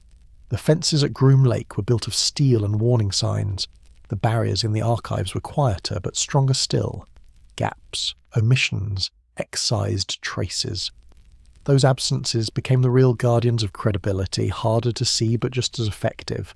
Because if paper trails can be purged, then the memory of what was once real can be folded away as if it never existed. Step back from Lazar's disputed resumes and imagine the larger theatre in which his story unfolded. The late Cold War was a world built on secrecy. Laboratories hummed beneath mountains, test ranges sprawled across deserts, and the air itself shimmered with rumours of weapons too advanced to be shown. In that climate, the strange details of Lazar's claims, gravity amplifiers, exotic fuel, reverse-engineered craft, found their mirror. Supporters suggested his testimony fit naturally into this shadowed landscape. If governments had been pouring billions into stealth bombers, lasers, particle beams, why not into machines that bent space itself? To them, the Cold War was proof of possibility. Behind closed doors, the limits of technology were never where the public thought. Critics countered with a different reading. They argued Lazar had simply woven fragments of what leaked into popular press, antimatter research, experimental propulsion, rumours of Area 51 flight tests, into a single narrative. The Cold War was a fog thick enough that anyone could build stories out of half-heard words. Where one person saw secrecy protecting innovation, another saw secrecy providing cover for invention of the imaginative kind. The pattern echoed his transcripts, absence and presence read in opposite ways. Into the same mist, both sides projected opposite conclusions. To believers, the Cold War was fertile soil for his account. To skeptics, it was camouflage for his invention. The history of that era supports both readings. The Manhattan Project had already proven that an entire city of scientists could labour in obscurity, producing a weapon that shifted the world. In Nevada and New Mexico, vast deserts were chosen precisely because they could hide things. Entire bases were built where only dust and scrub had been. Even names dissolved. Groom Lake appeared not as a map but as a number whispered on forms. Secrecy was not incidental, it was infrastructure. That infrastructure fostered myths as easily as machines. At White Sands, a test of a rocket booster could ripple across nearby towns as tales of strange lights. At Groom Lake, a stealth prototype banking against the horizon could appear to watchers as an otherworldly dart. The Cold War blurred line after line until technology and imagination fused. Lazar's story arrived in that blur. To supporters, this confirmed its plausibility. The government had hidden unthinkable advances before. Why not now? To critics, it explained away his tale without requiring aliens. In a desert of secrecy, any mirage could be mistaken for truth. The desert itself seemed to agree. At night, watchers on distant ridges saw objects streak, hover, vanish. Some were flares, some were aircraft, some remain unexplained. What mattered was not the craft themselves, but the theatre they produced. Witnesses staring at horizons, their uncertainty feeding legends. Technology became myth, myth became story, and story became belief. Lazar, whether fabricator or messenger, slipped neatly into this current. His accounts of discs and fuel did not stand outside the Cold War. They were shaped by it, refracted through its logic of silence, denial, and sudden revelation. And so his testimony was never only about what he saw. It was about the mirror in which he stood, a mirror polished by decades of secrecy, reflecting both science and story, until neither could be pulled cleanly apart. The question was no longer whether machines existed, but how myths are born when secrecy itself becomes a technology. Secrecy in the Cold War was not only about locking doors, it was about shaping perception. Information was not simply hidden. It was curated, redirected, or allowed to leak in just the right way. Intelligence agencies understood that mystery could serve as a weapon. Consider the skies. When experimental aircraft roared across Nevada, the military rarely clarified what witnesses had seen. Instead, silence was left to grow. Rumours of unidentified craft multiplied, filling the gap. In the ambiguity, the truth, stealth technology, advanced propulsion, new sensors, remained shielded. A watcher could insist they had glimpsed something unearthly. Officials could shrug. Both readings served the same purpose. The program itself remained concealed. This technique became a kind of theatre. Lights danced, reports spread, denials trickled out, and the myth of Area 51 thickened. The silence was not failure, it was design. By letting myths expand, the military kept attention fixed on the extraordinary rather than the real.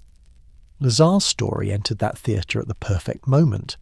To his defenders, this made him a whistleblower, a man cutting through the fog to describe what was truly there.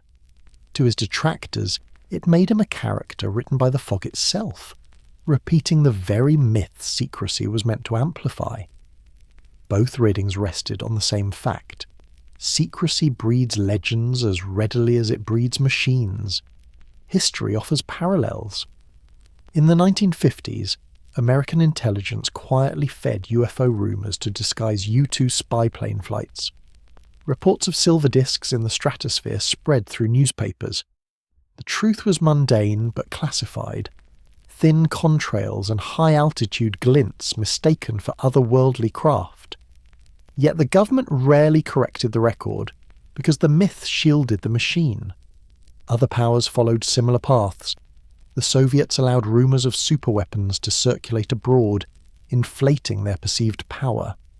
Sometimes they seeded those rumours themselves, knowing that ambiguity could be as effective as fact. Silence was not neutral, it was a tool. Placed in this context, Lazar's testimony becomes part of a larger mechanism. Whether he lied, believed what he saw, or was manipulated, his story functioned like others before it, drawing attention to the extraordinary, while leaving the ordinary machinery of secrecy untouched. Supporters argue this makes his account more plausible. Why suppress him so aggressively if he were irrelevant? Why erase records, trail cars, or cast him as fraud, unless there was something worth hiding? They see him as proof that sometimes myths emerge because they contain kernels of reality. Skeptics counter that this logic inverts itself. What better cover for classified aircraft than a man telling tales of alien reactors? What better distraction than a myth so large it eclipses the mundane truth? They argue Lazar was not silenced because he was right, but tolerated because his story blurred the horizon further. The paradox, once again, resides in the same theatre, into the same silence. One side pours evidence of revelation, the other pours evidence of manipulation.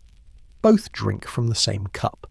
This dual use of secrecy, shielding machines and amplifying myths, makes Lazar's story less a break from the Cold War than its natural expression. He became a character in the very play secrecy had staged, and here lies the unsettling reflection.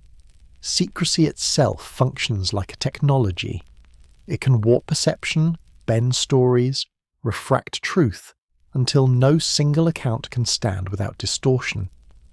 In that sense, Lazar's discs, whether real or invented, mirrored the weapons of his time. They were artifacts of a system that thrived not on clarity, but on carefully sustained ambiguity. The Cold War built weapons, but it also built legends, and in Lazar's words, both seem to fly. Machines rust, programs fade, test ranges fall silent, myths persist. They drift farther than aircraft, last longer than prototypes, and leave traces far more enduring than classified memos. The Cold War proved this as clearly as any battle. Decades after the U-2 was declassified, many still speak of silver discs streaking the skies. Stealth bombers are now public, yet whispers of triangles over the desert linger. The machines had lifespans measured in years. The stories have endured for generations. Lazar's account slipped into that same current. His discs, his descriptions of gravity amplifiers and exotic fuel, entered the bloodstream of rumour. Even if every craft he described were invention, his words reshaped the map of belief. People gathered at fence lines, journalists filled columns, conferences repeated his details until they hardened into canon. A story once told in hesitant interviews became, over time, part of cultural memory. Supporters point to this persistence as validation. If the story were hollow, they argue, it would have collapsed under scrutiny. Its survival must mean there is substance within it. Skeptics counter with the opposite. Myths endure precisely because they are untethered.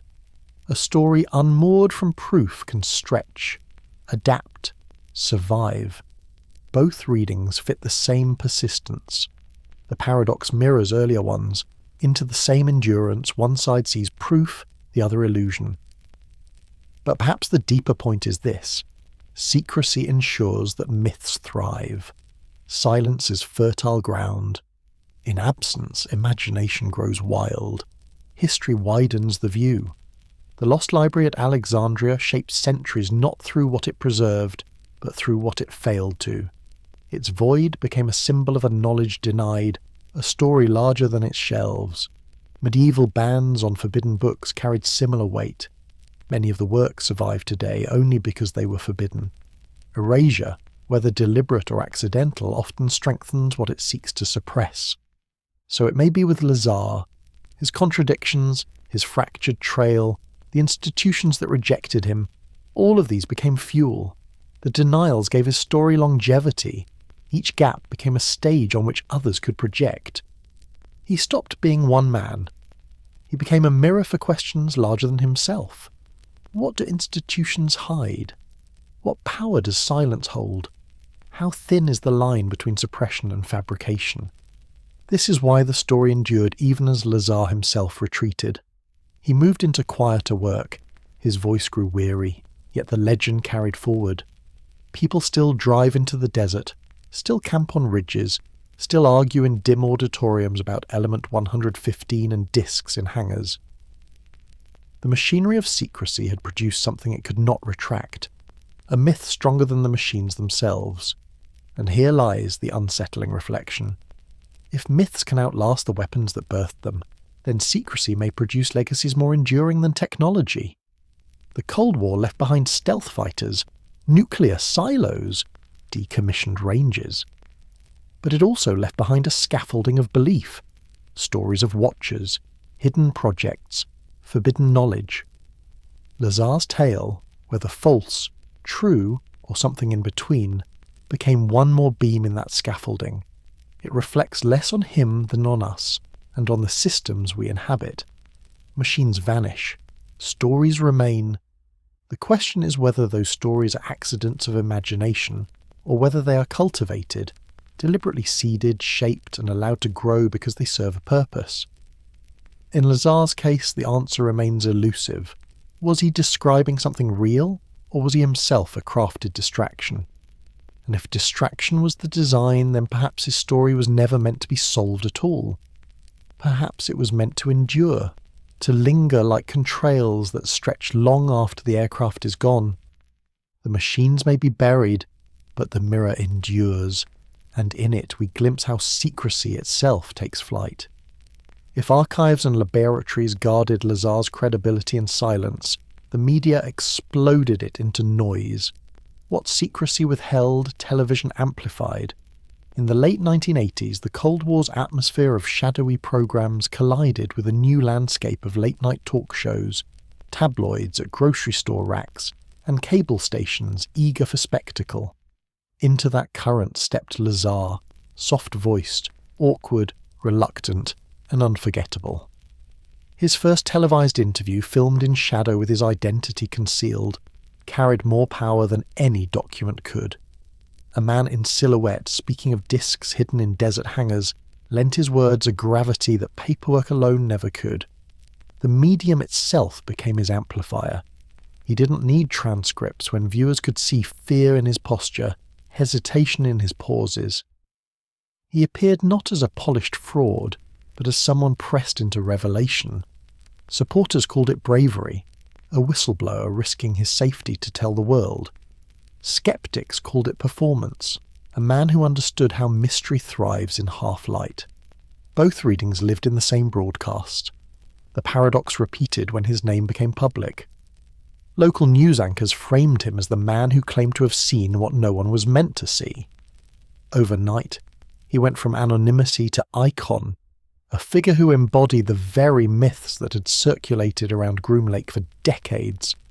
The timing was perfect for amplification. Grocery store tabloids were filled with headlines about alien abductions, mysterious triangles in the sky, and government cover-ups. Television networks aired primetime specials about UFOs, drawing millions of viewers. Cable stations replayed shaky footage of lights above Phoenix, Roswell anniversaries, and alleged crash sites. Lazar's testimony fed directly into that ecosystem, becoming one more current in a cultural flood. For some, this was vindication.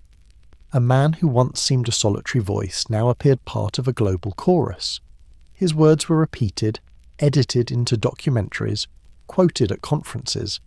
For others, it was proof of the opposite. They saw his story as indistinguishable from the sensationalism of the tabloids, another headline to sell copies, No different from alien baby found in desert. The media, in other words, turned his story into a Rorschach test. To believers, every broadcast spread suppressed truth. To skeptics, every broadcast diluted credibility further, transforming him from witness to sideshow. History shows this was not new. In the 1930s, Orson Welles' War of the Worlds broadcast convinced listeners an invasion was underway.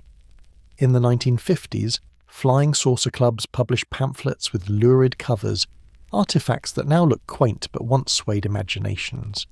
The media has always been fertile soil for legends. Lazar's story did not invent this dynamic, it inherited it. But his timing magnified it. He arrived just as mass culture was learning to market mystery. The Cold War had trained people to expect secrets. Television and tabloids taught them to crave them. Lazar's tale sat at the intersection of the two, a perfect blend of suppressed records and spectacular rumour. And here the irony sharpened. The more the media amplified his words, the less control he seemed to have over them. Interviews were cut into sound bites. Documentaries framed him against ominous music. Tabloids shouted his name next to headlines about alien autopsies. He became less a man and more an image, recycled until the story no longer belonged to him. This was the media battlefield. In the desert, the fences were built of steel. In the archives, the barriers were made of omissions. In the public sphere, the walls were made of noise, endless, echoing, impossible to silence. And in that noise, his testimony transformed. It ceased to be only about what he claimed to have seen. It became about how stories survive when told on glowing screens and printed in cheap ink. Because once the media claimed him, the myth could not be put back in the hangar. Once the story entered the bloodstream of television and tabloids, Lazar himself began to blur. The man with oversized glasses and a subdued voice was reshaped into archetypes he could not control. To some, he was the whistleblower framed in stark light, a figure who risked everything to tell forbidden truths. To others, he became a stock character, a late-night oddity sandwiched between stories of haunted houses and miracle diets. The media's machinery thrived on these extremes. Programs knew that ambiguity drew eyes. A segment framed Lazar as courageous could be followed by a panel laughing at the absurdity of alien engines. Each broadcast fed both audiences, the ones hungry for revelation and the ones eager for ridicule. He became a character stretched between those poles, his own words repackaged into headlines he did not write. This made him, in a sense, more myth than man. His image circulated even when he remained silent. A photograph in shadow, a grainy VHS tape replayed at conferences, a tabloid headline with his name in oversized type. Each fragment reinforced the sense that the story was larger than he was. Believers seized these fragments as validation. If it were nonsense, they argued, why would networks return to him again and again? Skeptics countered with equal force. If it were credible, why would it share space with alien autopsies and supermarket tabloids? Both sides used the same evidence, the saturation of his name in the media, as proof for opposite conclusions. The paradox repeated itself in print. A serious article might note the contradictions in his academic record, while a tabloid blared about alien spacecraft in hidden hangars. Together they produced a contradictory archive, one paper calling him a fraud, another treating him as prophet. The contradiction itself became the story. History provides echoes.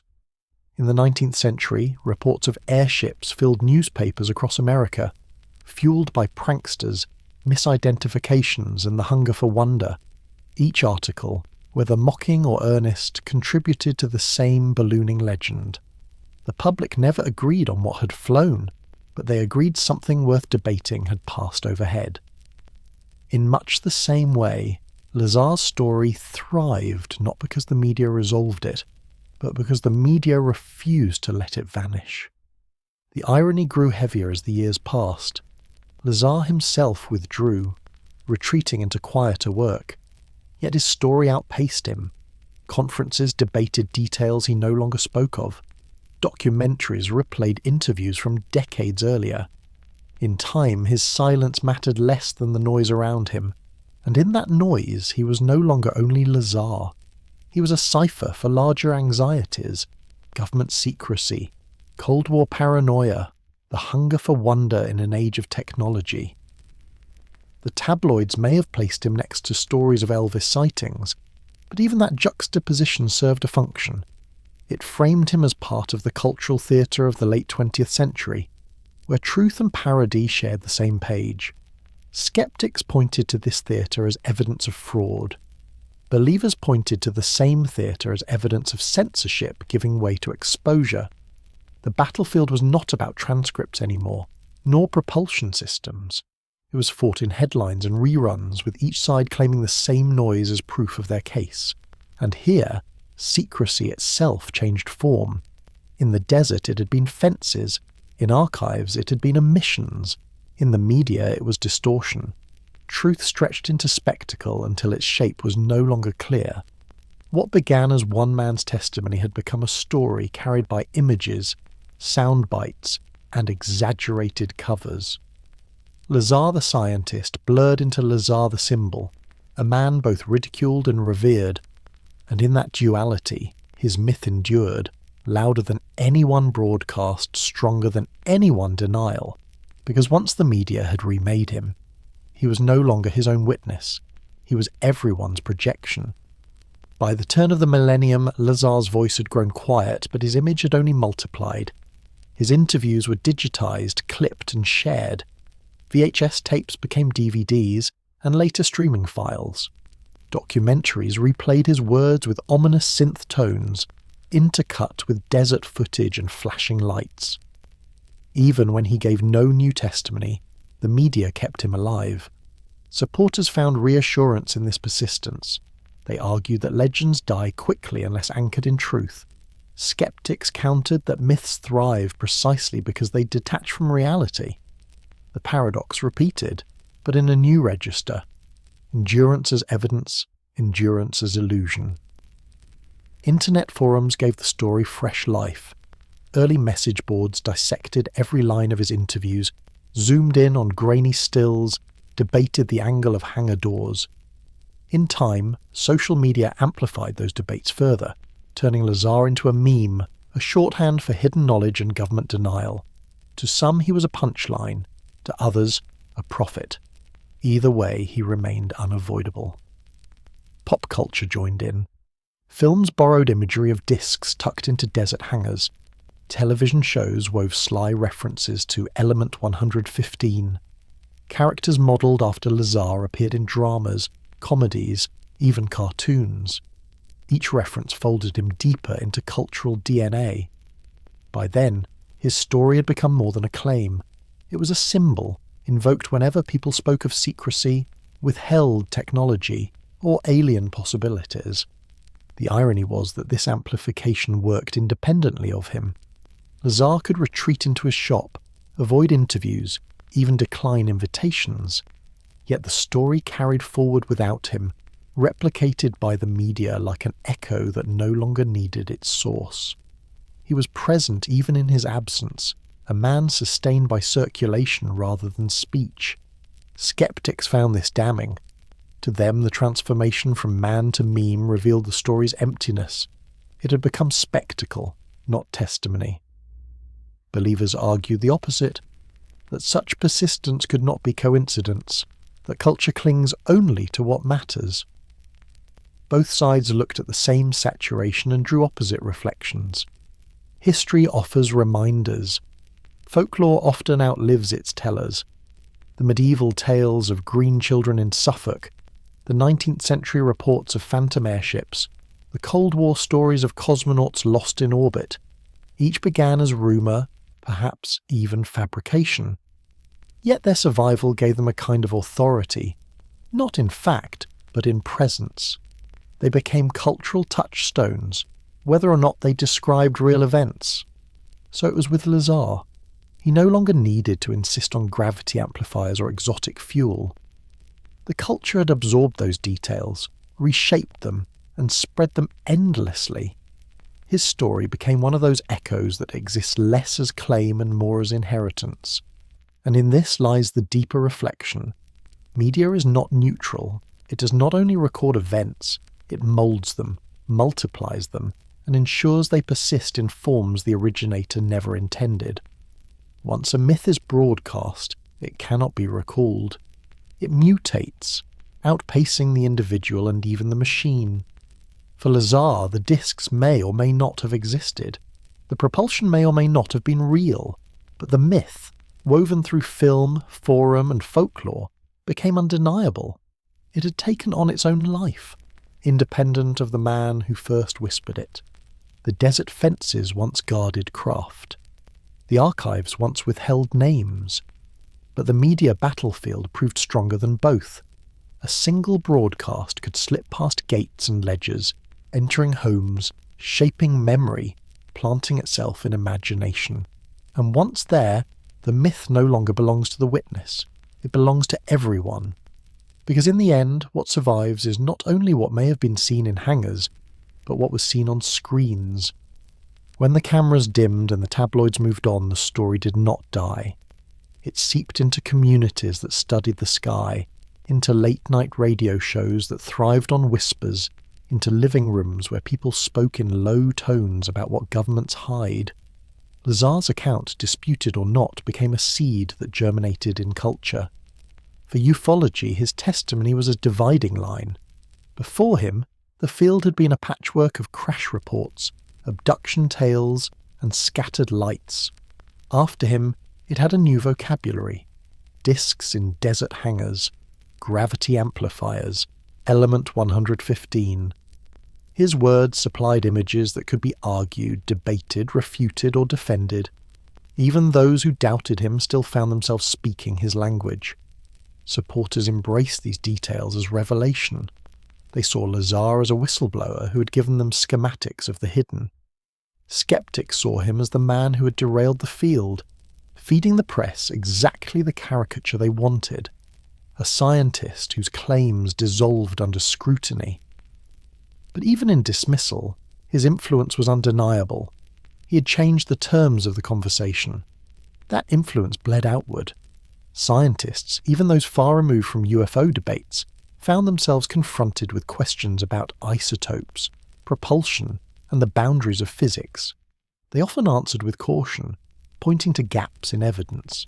Yet the very fact that element 115 became a subject of public discussion was a measure of Lazar's reach. A man whose credentials were questioned had forced terms usually confined to laboratories into ordinary conversation. The paradox endured, discredited in some circles, immortalized in others. A man judged fraudulent by academics became a cornerstone of popular belief. Skeptics argued this showed the hunger for wonder, not the strength of evidence. Supporters countered that ridicule itself was proof of suppression, that the louder the dismissal, the deeper the truth must lie. The human echo was quieter, but just as real. For those who gathered on desert ridges, Lazar's story was never only about craft. It was about trust. Could governments erase records? Could institutions decide who had authority? Could secrets truly be kept behind fences forever? His testimony planted these doubts like seeds, and they spread through a generation already suspicious of official narratives. History reminds us this pattern is not unique. Whispers of hidden texts in Alexandria inspired centuries of speculation about knowledge lost. Banned works in medieval Europe made readers wonder what truth lay so dangerous that it had to be suppressed. In each case, suppression bred fascination. With Lazar, the contradictions of his story worked the same way.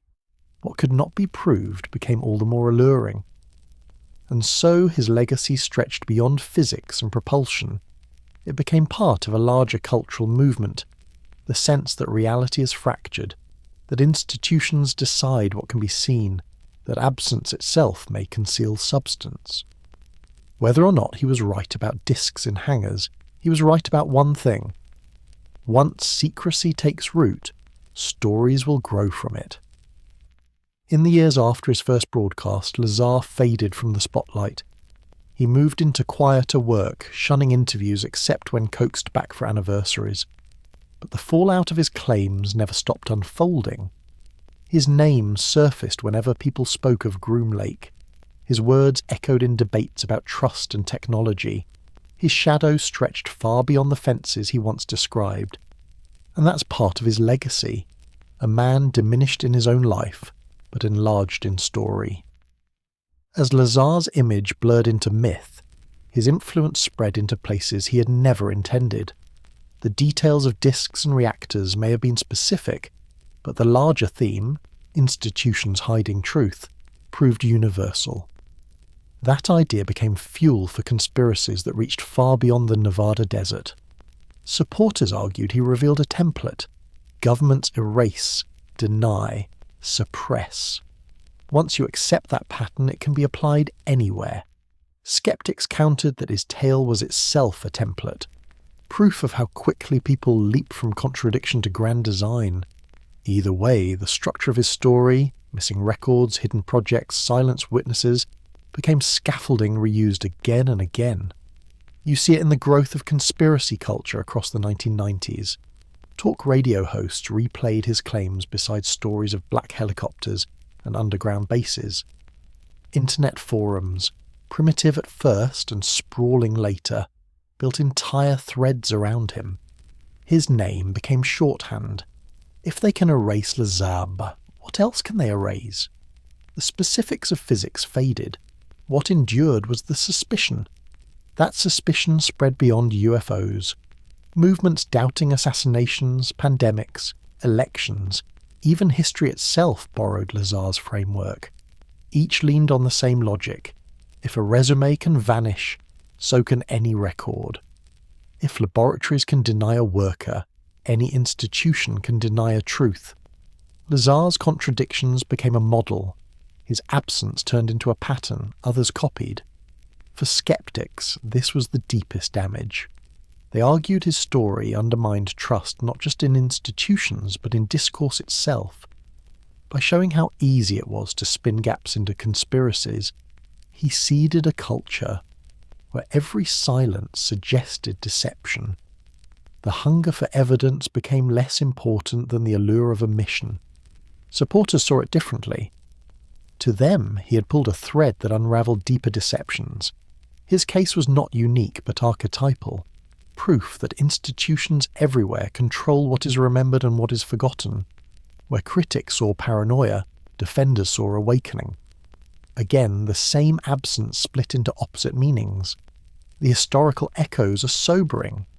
In the Renaissance, Galileo's silencing did not only shape astronomy, it reshaped authority, fueling centuries of doubt about institutions that claim to guard truth. In the Soviet Union, the disappearance of dissidents from photographs seeded generations of suspicion. In both cases, erasure created legacies larger than the acts themselves. Lazar's contradictions now sit in that same lineage. Erasure, real or perceived, used as fuel for permanent distrust. By the time the internet matured, his story was no longer only his. It had been adopted, reframed, folded into movements he could not control. Some painted him as prophet. Others used him as proof that stories of cover-ups always follow the same arc. His words were invoked in forums, podcasts, and online videos, where younger audiences encountered him not as a man but as a meme of mistrust. This was perhaps the strangest fallout. Lazar himself withdrew, working in a lab supply shop, rarely giving interviews. Yet his absence did not diminish his influence. In fact, it amplified it. A man who rarely spoke became louder in silence because silence itself was read as confirmation. If he did not deny, it must mean he still knew more. If he stayed quiet, it must mean the pressure remained. And so, Lazar became both less and more. Less present as a person, more powerful as a symbol. The symbol spread far beyond ufology. It bled into politics, science, medicine, any field where doubt thrives. His story's details faded, but the architecture endured. erased records, hidden projects, silenced voices. That architecture continues to echo. When people distrust what they are told, when they point to gaps and omissions as proof, they are, whether they know it or not, repeating Lazar's paradox. The irony is sharp. A man whose credentials were questioned became a credential in conspiracy culture itself. To invoke him was to suggest that silence is never neutral, that every gap conceals more than it reveals. And in that shift, Lazar's legacy transcended the desert. He became not just a figure in ufology, but a scaffolding for how an era learned to doubt. Even as debate over his credibility grew stale, Lazar's presence in culture only deepened. Filmmakers borrowed freely from his imagery. Hangars carved into desert stone, discs resting silent under fluorescent light. Strange alloys with no seams. These details appeared, sometimes overtly, sometimes disguised, in films that shaped an entire generation's sense of secrecy and wonder. In the 1990s, blockbusters filled screens with saucers rising over cities, laboratories dissecting strange fuels, and government agents guarding truths the public could never be told. Audiences who had never heard his name still absorbed echoes of his story, reframed into spectacle. The films blurred with the myth until it was no longer clear which had borrowed from which. Television followed the same path. Procedural dramas leaned on mysterious scientists silenced by shadowy agencies. Cartoon comedies joked about discs at Area 51. Lazar's contradictions became cultural shorthand. If you wanted to conjure secrecy and disbelief in the same breath, you only had to sketch a desert base with an unnamed witness. Supporters pointed to this cultural saturation as validation. How could a fabrication spread so far inspire so much? Skeptics countered that Hollywood thrives on invention, not truth. To them, the spread of his imagery was proof only of storytelling's appetite. But in both cases, the paradox repeated. Whether as warning or validation, his story had embedded itself in the cultural mirror. Artistic echoes stretched further. Painters imagined discs emerging from canyons. Novelists wove element 115 into plots as if it were a known material. Musicians sampled his interviews, layering his calm voice over ambient tracks. Each work transformed him into something less literal and more archetypal, a figure who embodied suppressed knowledge, secrecy, and the human hunger to know what lies withheld. And here the irony turned sharpest. Lazar himself had grown smaller, quieter, almost erased. Yet the image of him grew larger, more mythic, until it mattered less whether he had told the truth, and more that he had spoken at all. He became a vessel for projection, of fear, of hope, of suspicion. History echoes this transformation. The Trojan War may or may not have unfolded as Homer described, yet its story shaped centuries of art. Medieval tales of alchemists may have described no real experiments, yet they forged entire traditions of symbolism. Lazar, like those before him, became part of cultural inheritance. His details, whether real or invented, no longer belong to fact. They belong to imagination. And in that imagination lies his deepest fallout. Myths do not simply entertain. They reshape trust. They condition audiences to expect hidden layers, withheld truths, conspiracies behind curtains. By becoming part of film, television and art, Lazar's contradictions taught people not only to imagine alien craft, but to suspect silence itself. Supporters celebrate this as awakening. Skeptics lament it as erosion. But both agree on the outcome. Trust is altered. The desert base became more than a location. It became a metaphor, a lens through which secrecy everywhere is judged. And so, the man diminished in his own life was amplified in story. He left behind not only arguments about propulsion or isotopes, but a cultural code. Suspicion as inheritance, secrecy as stage, absence as evidence. His legacy was not in proving machines, but in shaping how people interpret the world when answers are withheld. Because myths, once told, can outlast both the teller and the machine, and they can change not only what we imagine, but how we believe. The story began at the edge of a desert fence. Signs warned of trespass, headlights swept the dust, and silence pressed as if it too were a guard. One man said he crossed that threshold, rode in a bus with blackened windows, and saw discs resting in hangars carved into stone. If his account was invention, it was elaborate. If it was truth, it was shattering. What followed was less about craft than about consequence. Gravity waves, exotic fuel, reactors small enough to fit in a hand. His words pulled imagination outward, while his paperwork pulled it back in. He could describe machines with clarity, yet could not inscribe himself back into a registrar's record. His credibility became a paradox. Erasures weighed heavier than revelations. He lived through shadows, not only of craft but of watchers. Cars idling too long, clicks on phones, absences that bred unease. Supporters read suppression, skeptics read paranoia. Both saw what they expected in the same silence. His life narrowed until he sold chemicals and fireworks, while his story grew until it filled conference halls and auditoriums. The media amplified what archives tried to erase. Broadcasts cut his silhouette into myth. Tabloids turned his contradictions into spectacle. Documentaries layered his voice with ominous tones. Even when he fell quiet, the story multiplied. Screens repeated him until the tale outlived the man, and in time it became less his than ours. Films borrowed his images. Songs sampled his words. Forums argued his details until they hardened into cultural inheritance.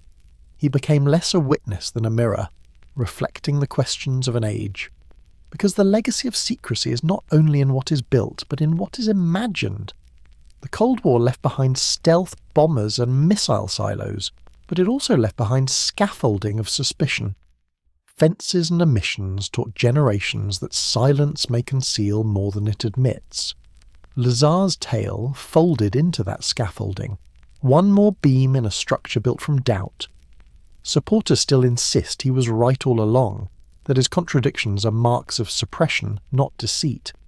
Skeptics still argue the opposite, that his contradictions reveal invention, not revelation. Yet the paradox itself is perhaps the point. Into the same absence, opposite truths are projected. Into the same silence, rival meanings are poured. And maybe that is why the story endures. Machines can vanish, records can be withdrawn, men can fade into quiet lives, but myths, once spoken, rarely return to silence. They persist, not because they are settled, but because they are unsettled. So if Lazar was right, then humanity brushed against a technology beyond comprehension, hidden in plain sight. If he was wrong, then his tale proves something else. That secrecy itself is powerful enough to birth myths that live longer than steel. Either way, the desert holds its hush. The fences remain. The night sky still draws watchers who wait for lights to dart and hover. The archives still keep their omissions, and the media still multiplies every whisper. And somewhere between truth and invention, between the discs that may or may not have rested in hangars and the story that certainly rests in memory, Bob Lazar remains. Not just as a man who spoke, but as a myth that endures. Because in the end, whether he was right or wrong, the story is no longer his alone. It belongs to all who listen for what silence might conceal.